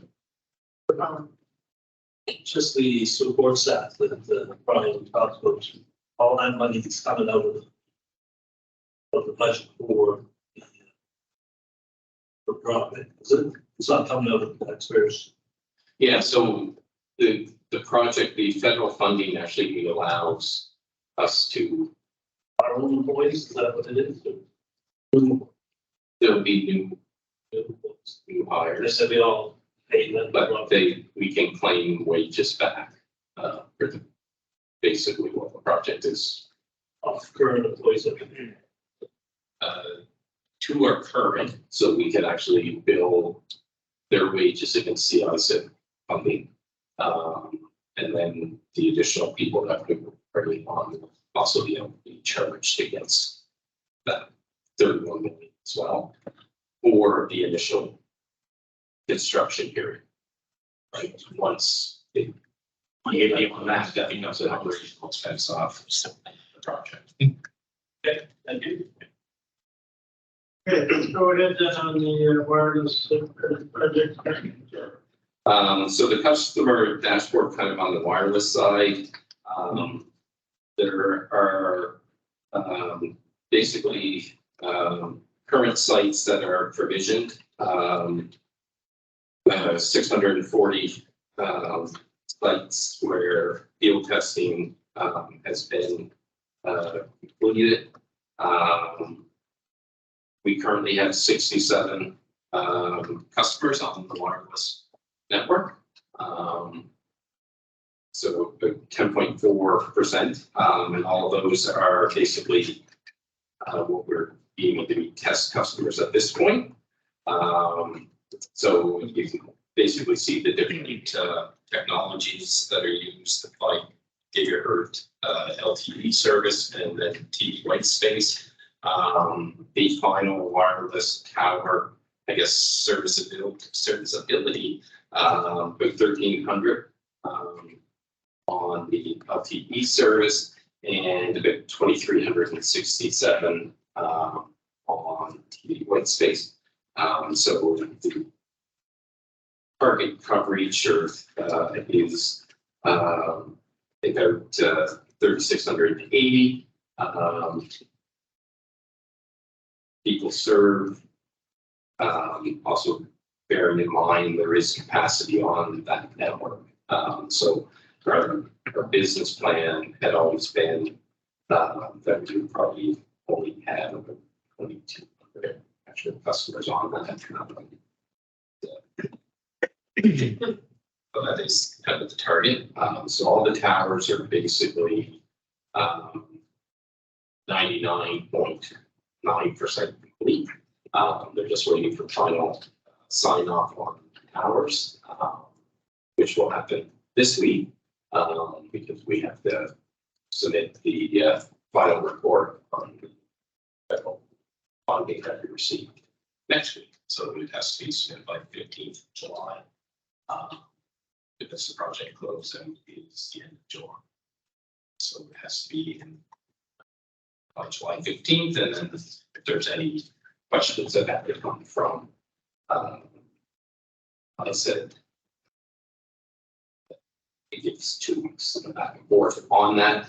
All the communities that are to be served under that program are served through our towers that are in place now. And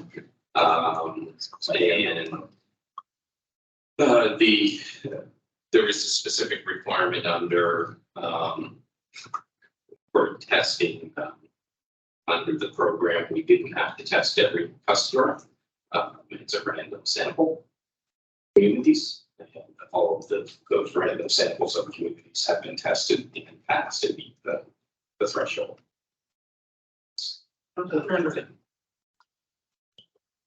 Thanks for, I have some questions. One is, when we launched this whole program, just go ahead. Quite some time. One of the things that was initially requested by residents was cellular service. And there's no mention of cellular service or any carriers that are interested in using our towers as cellular towers. So is there any movement on that? I would say there is, I guess, initial discussion with carriers. There are some carriers that are interested in the infrastructure, the tower infrastructure that's there.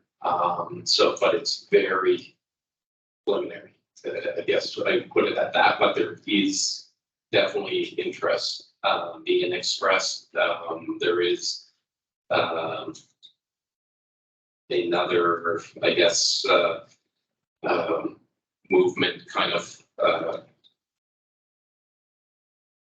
in that the whole notion of cell service and stuff. I know that there's other projects that are being looked at outside of ours and how to improve cellular service throughout Victor County and Nova Scotia. But again, they're probably at the very infancy stage as well. But cellular is still there. The infrastructure is in place now, so it will be able to house if somebody wants to come on. It's really their business case that's going to drive that. But, and one question, if I may. The 5 gigahertz LTE and the TV white space, is there a difference in the quality of the product that goes out between those two? Is LTE better, provide a better product than the TV white space? no, they're both providing the required throughput. So they're both the 50, the 25 baud like so they're both capable of doing that. The real limitation is on the physical location, right? So LTE is more line of sight, so you got to be close to the tower. So that's the limiting factor. TV white space has been giving us good results. It certainly gives us a further distance, but they're both capable of giving the same. And we have to give the minimums, right? So both are capable of doing that. So.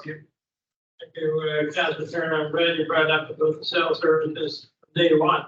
That was one of the internet was a big concern, but so was the cell services, and it still is in many areas today.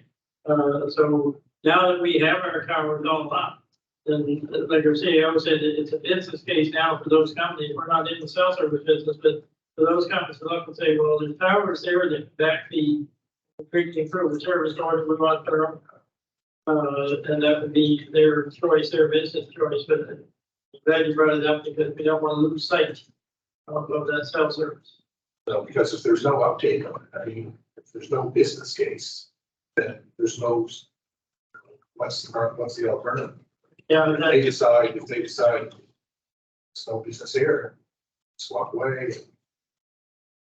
It doesn't serve our residents. So the other does What our initial their initial aim was. Yeah, I think cell service probably similar to the way internet kind of moved. Connectivity became a big issue. I think that movement is starting on that side of the business too, so maybe a future program similar to the Universal Broadband Fund that funded internet will have to fund that private investment or help subsidize that private investment to ensure service. Go ahead, Peter. No? Just a question. Oh, just. Yeah, so on the just on the wireless and the current state of that, they spent the kind of last 6 weeks going through all the people that have kind of contacted us for servicing and things like that.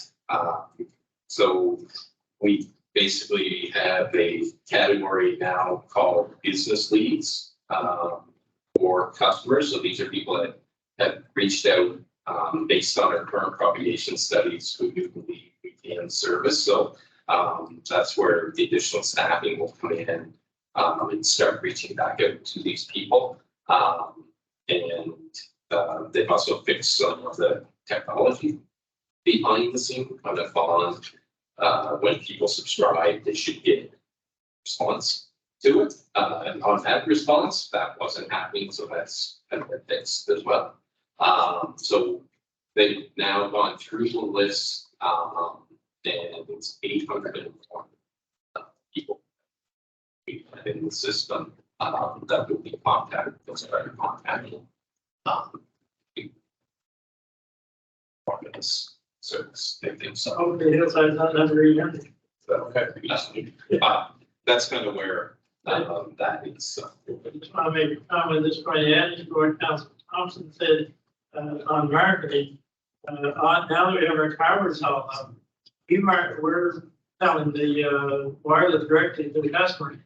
I guess my feeling is that now that they're up and ready, we need to tell people that and get that promotion out there that in all of our county now, that the wireless is available, not just to test customers or whenever it is all available. The companies, the three that are on as internet service provider right now for the fiber, they're doing their own advertising. SC signs all over the place, PNC for one, and yeah, they're advertising themselves, but we need to promote or market the wireless, let people know that like they can phone in now and hopefully have a fairly quick response, but that's has the essential. I think it's that marketing, especially on wireless. Go ahead, that's a question. Just a question. Seeing all these new legally things on the causeway and that, is that anything to do with our internet or nothing? We're not going across the country. Okay. Yeah, they cut every property out. Yeah. Go ahead, Councilor Butler. Thanks, Rob. Just so what you said there with servicing wireless from the county. I haven't been aware of any wireless being available down or working delayed. Has that changed? Last time I was All the towers are up. I'm not sure if the retail area in the county is 100% service from each tower. It would. A lot of it is like the closest tower would be McClellan's. There are going to be some blackout areas because there's another mountain. Okay. I just wonder if something will change. Yeah, nothing has changed on that side of it. One of the things that they are looking to do as part of kind of the BICED funding is to look at ways to boost wireless in some areas. So that'll be an area that we'll look at. Predominantly going to be fiber going into that area, but they are part of the overall BICED things. We're looking at ways so that we can boost it. Some of the signal because the fiber build is going to take dollars. And delaying the same, but they can't figure out what the other. They can probably tell. You don't know they like. Right. This one Or this one. yeah, probably Harveyville was their kind of our. It is kind of the gem in it, and that you can see basically almost, I think 85% of the county can see from there. So TV white space might be the option there. Okay. I think so. I just wanted to be a change, thank you. Mr. Thompson, did you have another question? Yeah, on the wireless side, there's area in my district, the large unserviced area, internet, in my district. Is a flat area, it doesn't, it won't take a wireless signal. Is there any move foot to solve that problem for the Village of Springville? Because right now, they're looking at a 2026 fiber installation.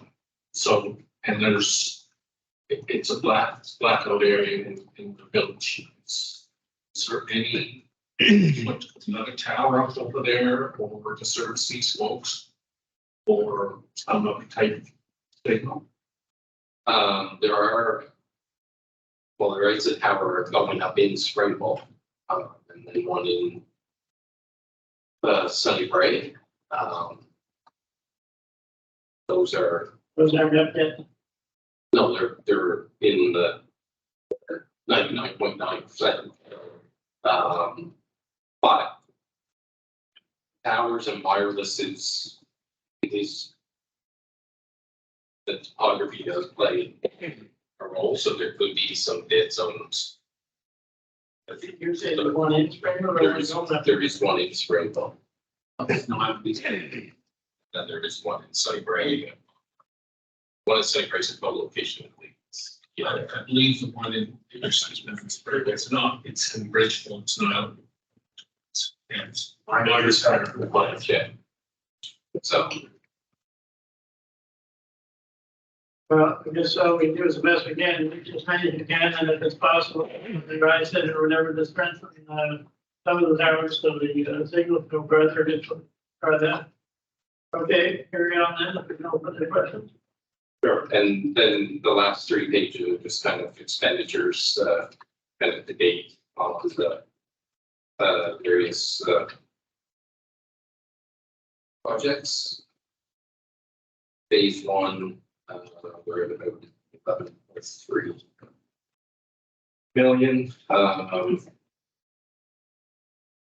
That's on the fiber. That's what phase 1 fiber, already in, we're about 9.3.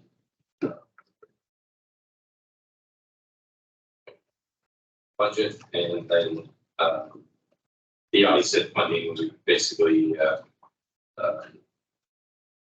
spend about 800,000 to date.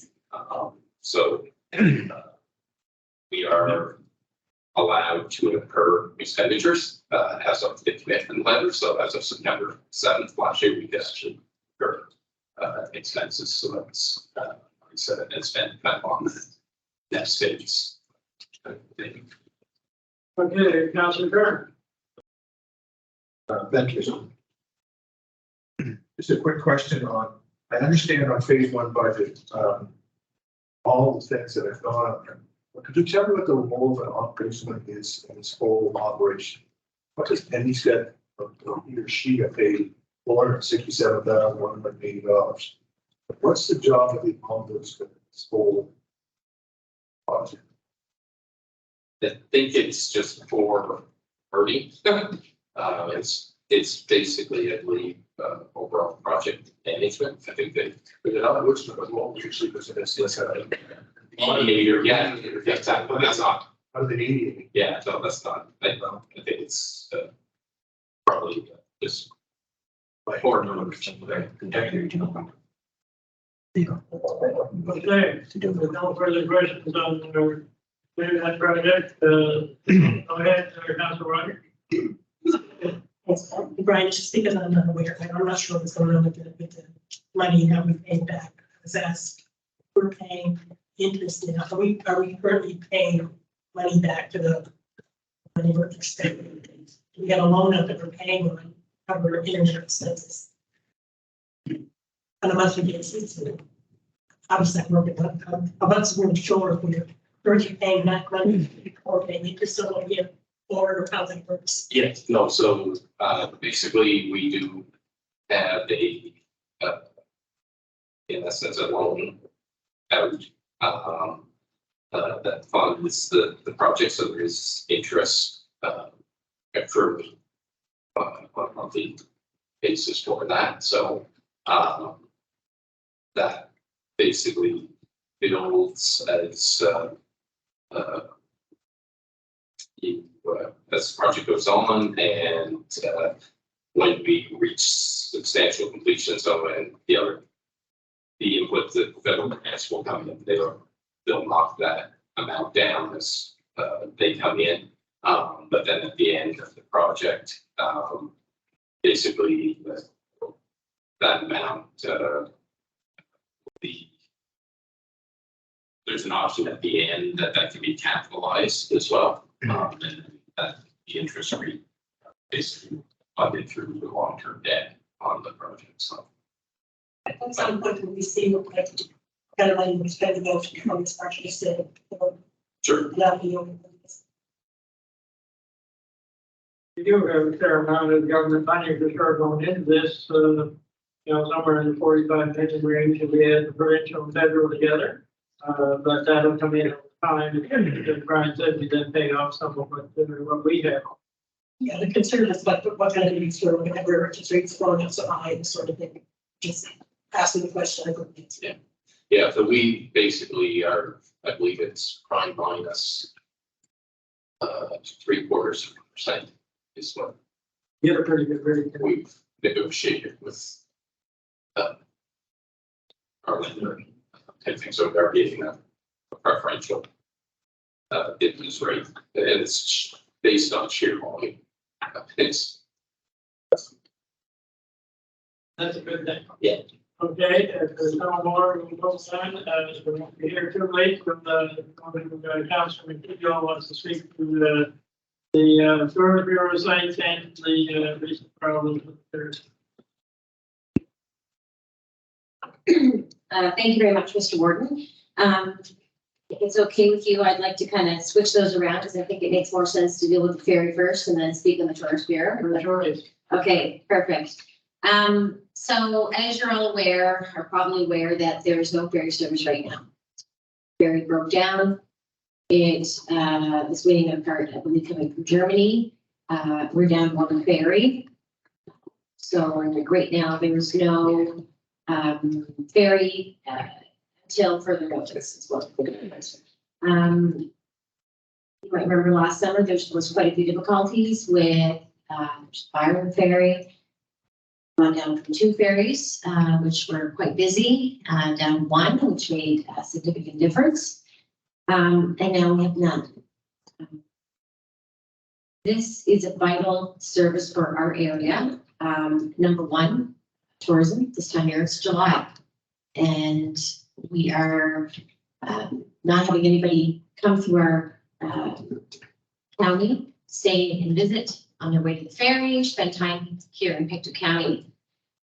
So that is a huge issue. The second is the movement of goods and services. Living by the ferry, I know the amount of trucks that get on there every day and come off there as well. And then, of course, the residents. There's lots that have family there that visit and vice versa. So it's a very important service to our county and to the province. And so I guess I'd like to make a motion. I'd like to write a letter to Sean Fraser, citing the points that I made and copy our county MLAs on that as well. Just speaking about what necessary services is for our area and asking for the federal government, they have any plans on helping to support this service. We've talked about it before. There's many discussions were had on possible new ferries for the strait, but it's been quite quiet for now, and it's so sad to see that this service is where it's at right now. So I'd call for secondary motion. Seconded. I'd like to speak briefly on that myself, so I'll turn it over to the Deputy Warden again. I fully support this motion in all of the ways Councilman Field led to affect this county. see the jobs even, I spent a lot of time down there working on landscaping several years. A lot of local people work there, we have to look at the jobs, a lot of local people work there every day. Whether they're on the ferry or working, on the land, as the ships. And I guess, yeah, you can always say, well, something breaks down and these things happen, what can you do? But you should never go into a new year, knowing what kind of year they had last year, go into a new year with one vote. You know that if anything goes wrong, you're done. You're out of business. And they should never have to, never ever do that again. Go into a season with one vote. I ran a business for 50 years, and I always go ahead and have a backup to the backup. You can't simply go on luck. Then nothing's going to go wrong. And I heard somebody say the other day, well, it's time to get rid of that ferry. It's 30 years old. Well, the ferry should last and cost longer than 30 years. Like saying my car, 6 years old, I better get rid of it. Well, if you look after it, you can probably get another 3 or 4 years. If you want to drive a new car, that's fine, but you can probably get more time out of it, look after it. But I think both maintenance and making sure that we have coverage. Another boat was available last year, trying to get fixed and ready to go on May 1st, and when the other one was. Then at least we would have had one. A lot of times early on, there's not as much traffic, and one they figured would handle it, so we'll get the second one coming in the middle of July. That would have been fine if everything had a wet rate, maybe. Even then, it's pushing it, but not middle of July, it's getting pretty busy down there. So I fully agree with sending the letter to Sean Fraser. It should probably also go to whatever minister is in charge of transport. I guess it would be the minister, federal minister of transport. I forget his name, it's on TV down there. But something has to be done better. I heard the MP from PEI talking about it one day. He said, well, we're searching the world for a boat. You know, where there's a boat, don't tell me. So that searching should have been done a year ago, not after the gentleman on his head broke down. But I'm glad you brought it up, Councilor McNeil. I support that. Okay, Councilor Dave Ferris. Stupid. I've got family home in Ontario. They're also spent a day or two at PEI, but they're not willing to give up 4 hours. So I really do that. They were hoping also to get the experience very right. But gone. My question was, obviously somebody's dad had dropped the ball. He had a 50-year-old ferry that it was given in its life. And they're talking about 7, 8, 9 years to design and build a ferry. We should have been busy at this at least a decade ago. And we should now be very busy at getting the second one. Place. My other comment is, how come they have an extra boat? Correct? An extra boat. We don't have that. Then that probably shows the political imbalance of Atlantic Canada versus Quebec. They've got extra boat, they don't have this. We don't have enough. We're not going to have enough for foreseeable future and years. And this is the problem I said, we have to start not just replacing the declarations, holiday item, and understand working on plans or something. Then this year's budget got up from 2027 delivery, 2028 delivery. It's just there's no urgency here at all. And then it needs to be. It does affect our local economy here. People who know very little of the about saying, oh, don't need it anymore. They're rich. But bridge doesn't serve the Eastern half of Nova Scotia. It's just too far away. You. Okay, is there any further comments or questions on the motion? Hearing none, oh, sorry. Anybody? Oh, that's on the group was passed the looking. If there's no more questions or concerns, we'll go and vote. All those in favor? Aye. Against, motion carried, and there on the second part of yours then has to do with Tourist Bureau. Great, thank you for your support, councillors. The second part is the Tourist Bureau. This has come up from residents. Something's brought up Mary Pierce meeting. But it's funny, I've heard it brought up in conversation quite a bit lately. And there's no place to I guess you can say, back in my day, I remember we used to have a tourist bureau where it had maps, and you could stop and ask, you know, where's a good place to go out and eat, or where do you think, you know, would be a fun afternoon to dump the kids, and while our cell phones have replaced maps and that sort of thing for some people, they haven't for all, and sometimes people just want a local's recommendation. Now, the problem is that when we get this ferry back up and running, and everyone's coming in, and there's no visitor information center. There's no place for them to stop. It's the McDonald's slows some people down now. I will say that at the Rotary, but the majority of people are, there's no place to stop, so they keep going. And recently there was a visitor information booth, I guess, at the Wellness Center, but it's so far out of the way and it doesn't logistically make sense. Locals and local businesses and museums, I can speak for the Fisheries Museum, which I have the pleasure of sitting on the board there. People are coming in there looking for maps, looking for recommendations. They're coming in and we're begging and saying, can you please, like, is it like Tourism Nova Scotia, can you give us some maps? Can you give us something? Because people are looking for it. And, you know, this used to be something that we had here. The poor building out here now is, you know, I guess falling down and needs a new roof by the looks of it.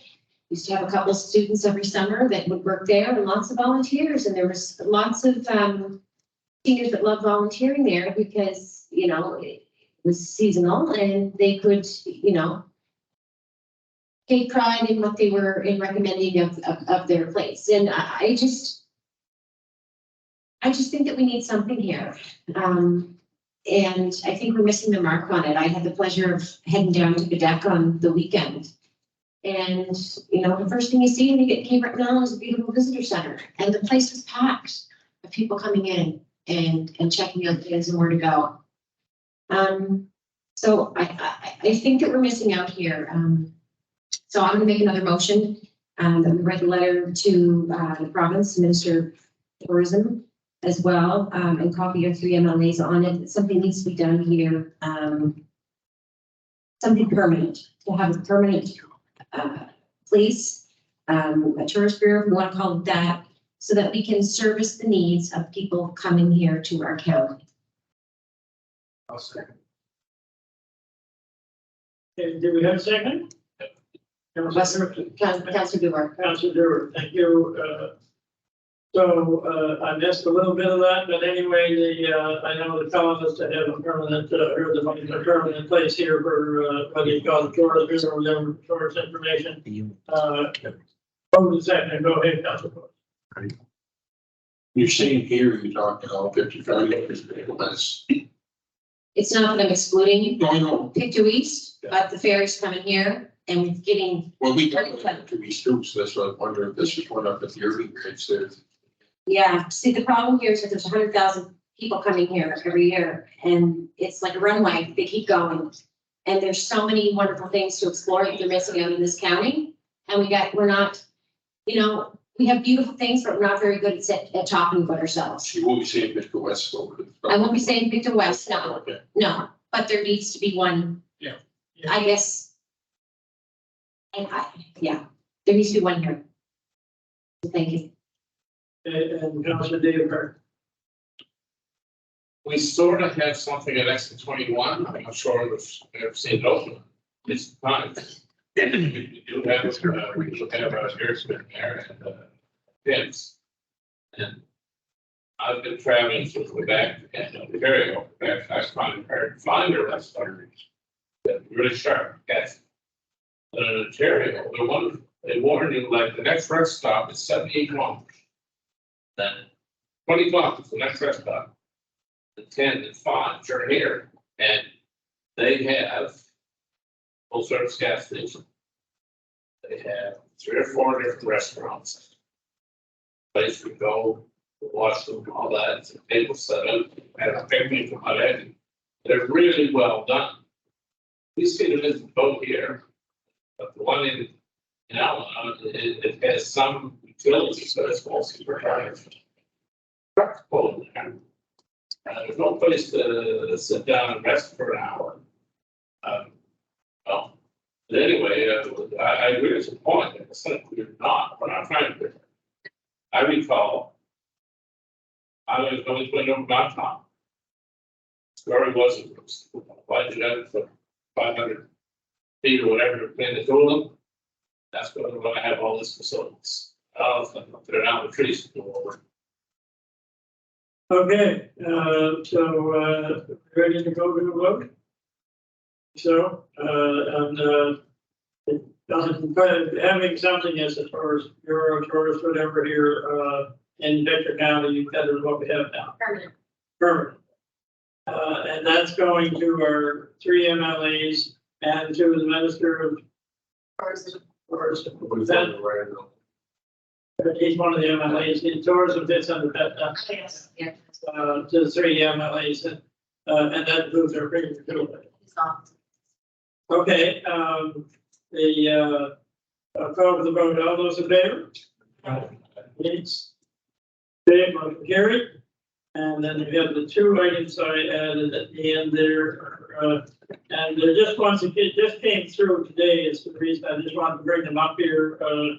Like Brian might know a little more about them, but one is the anti-littering. Is money being made available? Where that money was coming from now, it's diverted. No, it's in the board. There's, we've talked a lot about littering around this table over the years, and wondered what we could do. It's not a lot of money, but it has a very quick deadline on it. Deadline July 17th, so I knew by the time we were meeting as committees, we'd be right on that date pretty well.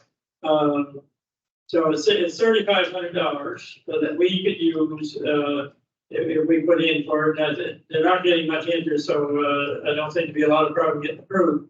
$3,500 has gone a long ways, but what are your thoughts? Does anybody want to have an interest in doing something in this county in terms of anti-littering?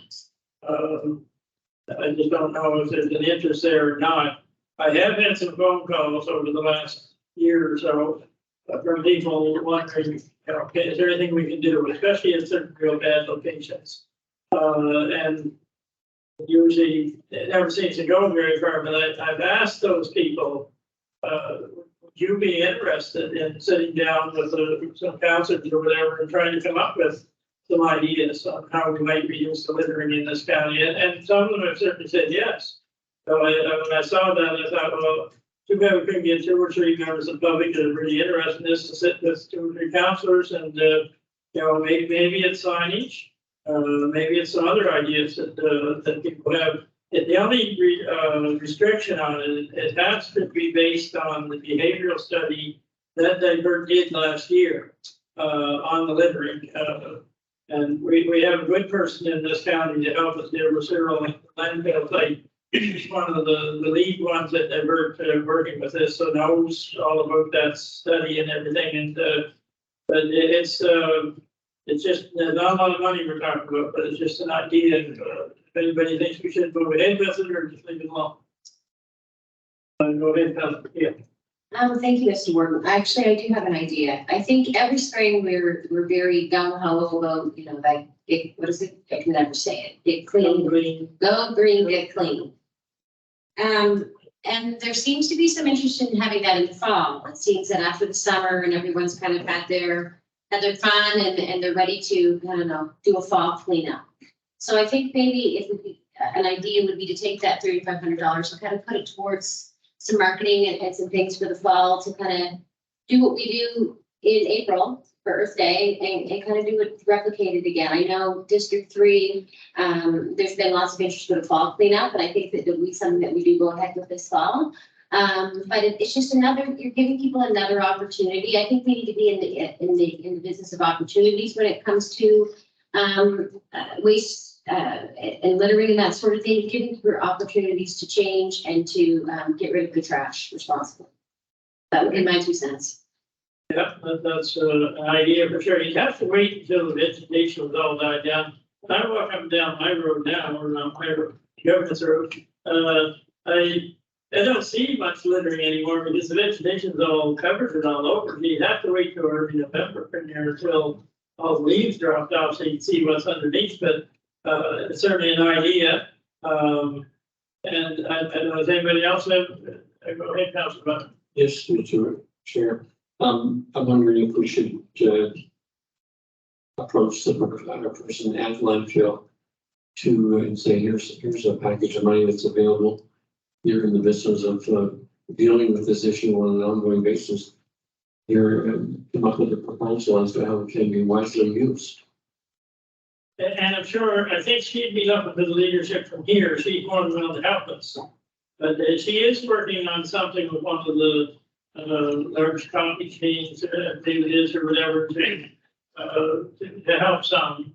Congratulations to which one it might be. But she's doing some work there, but it doesn't seem to come to a head yet. There's 2 areas in the province, Victor County one, and the other Halifax, that are dealing on things, but certainly maybe with the idea there, and maybe what's your thoughts on if we put out to see if there was 2 or 3 people that were willing to come together with us and working on that idea there, or others?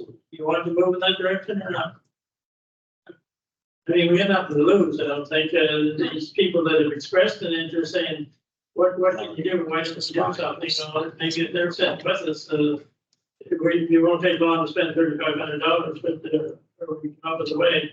Okay, we'll leave that then with staff to just make sure we apply for the money. And the deputy warden, myself, and Brian are meeting.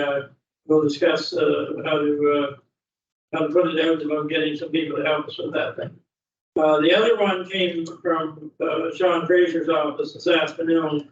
I think it's, again, it's just something that staff should look at and see if it's anything in there for us. It had a deadline, it was August 18th. It's called the Housing Accelerator Fund. So they want municipalities particularly to work with the federal government. What can we do? Try and increase, they want 100,000 new homes over the next so many years, I don't know how many years it was, but yeah, they know that we're way short in homes. So they want to get a bunch more homes built, but they're not saying for us to build them. They're saying, can we change any of our regulations to make it a little easier for people trying to build homes? Or can we make some land available and that type of thing? Again, it's just something that the staff looked at and saw. I think it was a project in Alma that we talked about. It was called affordable housing, because you see one out on the road, very small units. And we are, municipality was going to try and help them some. The offer was there anyway, I think, and so those are things we can do a little bit to kind of help the private. And private people should be doing it for the most part, but we can do things to help them. Maybe that particular project or other ones like it would fit under this HAF, it's called Housing Accelerator Fund. So I think I just wanted to bring it up tonight to let people know that it's there. And maybe to again ask Jim Brian that they look into it, see if it applies to that one in Alma, or if it would apply to something similar, maybe we can let some of the construction people know that. And they'll know that, okay, there's some funds available. If we can get the funds from the feds, we can then hand on to some construction companies. There are construction companies in the county that want to build affordable housing. The appetite is there, and the government's certainly want to promote it. So if we can kind of play our part, and I think that's what they're asking us to do. But I don't know if that went out to everybody or not, but I'll make sure it does tomorrow. That everybody gets it's great detail on that. Okay, that's the 2 items. Is there any questions? It's getting late. We still have to go into executive. Okay, at this point, we have community announcements. Anybody have any community announcements? Go ahead, Deputy Warden. Thank you, Mr. Warden. The Scotland Fire Department 54th Annual Pork Chop Barbecue. The fundraiser is going to be held Wednesday, July 26th from 4 to 7. And it's going to be pre-ordered. The same as it was when COVID started last year. So it's picked up at the fire hall. It's $15 each. And you can pre-order by using the QR code or visit Scotland Fire Department. or in person, we can pick it up at 8 a.m. Small engines in Scottsdale, Monday, Friday, 5, Saturday from 8 to 12. Or the fire department, there will be people there Monday and Wednesday from 2 to 8, and Saturday and Sunday 1 to 4. So, until the 23rd. So July 26th, will be the tickets. July 26th. Used to stand there around eating, but we don't do that now. It changes the code. Oh, no, there's some more tickets this year. 1,200. Okay, Councilor Gardner. First, I have a question. Our August council meeting, will that be Tuesday, August 8th? First Monday is normally, tail day. It's not gonna be Tuesday, August 1st. Okay, so, they're planning to have a community fundraising dance for this point inside of Community Hall. The August 5th. I indicated earlier, we'll meet tomorrow night to have more details. But I think it's gonna start around, there's gonna be some party event. Starting around 6:30, a barbecue for families. And then starting around 9, dance. There are many details there yet, but it's currently be a meet and greet for specifically invite any of the newer members in our community. But it's also for people who want to check out the deals out of the town, hopefully drop $2 on the donation basket. That's always the best starting around 6:30. That's Saturday. Okay, that starts at 6, is it? 6:30. 6:30. Well, that's to be determined, but that's what. Yeah. That's fine. Okay, is there any other community announcements? I'll go ahead, Councilor. Yeah.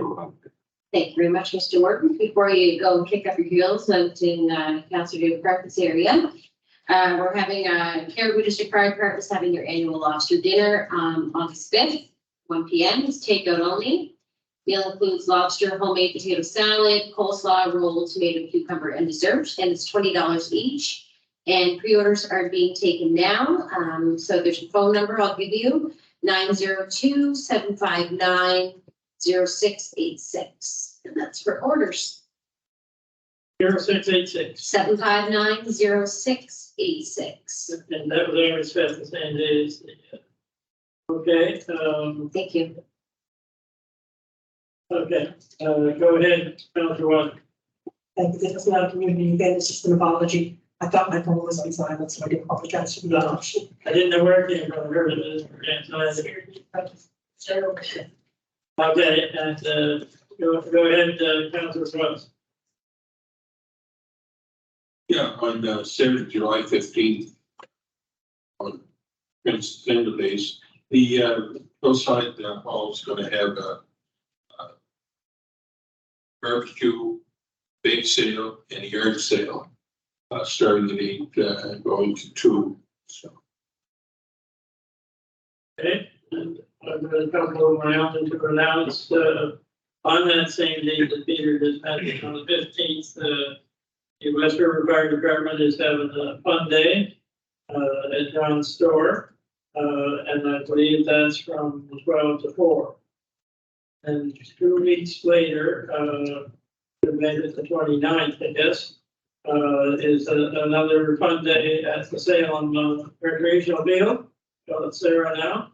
So I'm not sure of the time of that one, but they're both meant for what we talked about here many times, just getting people out in the nice weather in the summertime, and hopefully as many as possible, you have to meet the neighbors, especially when there's new people in their communities, gives them a chance for something to go to meet some people, some other people. So that's 2 different events in District 6. Are there any other community announcements? Go ahead, Councilor Ellis.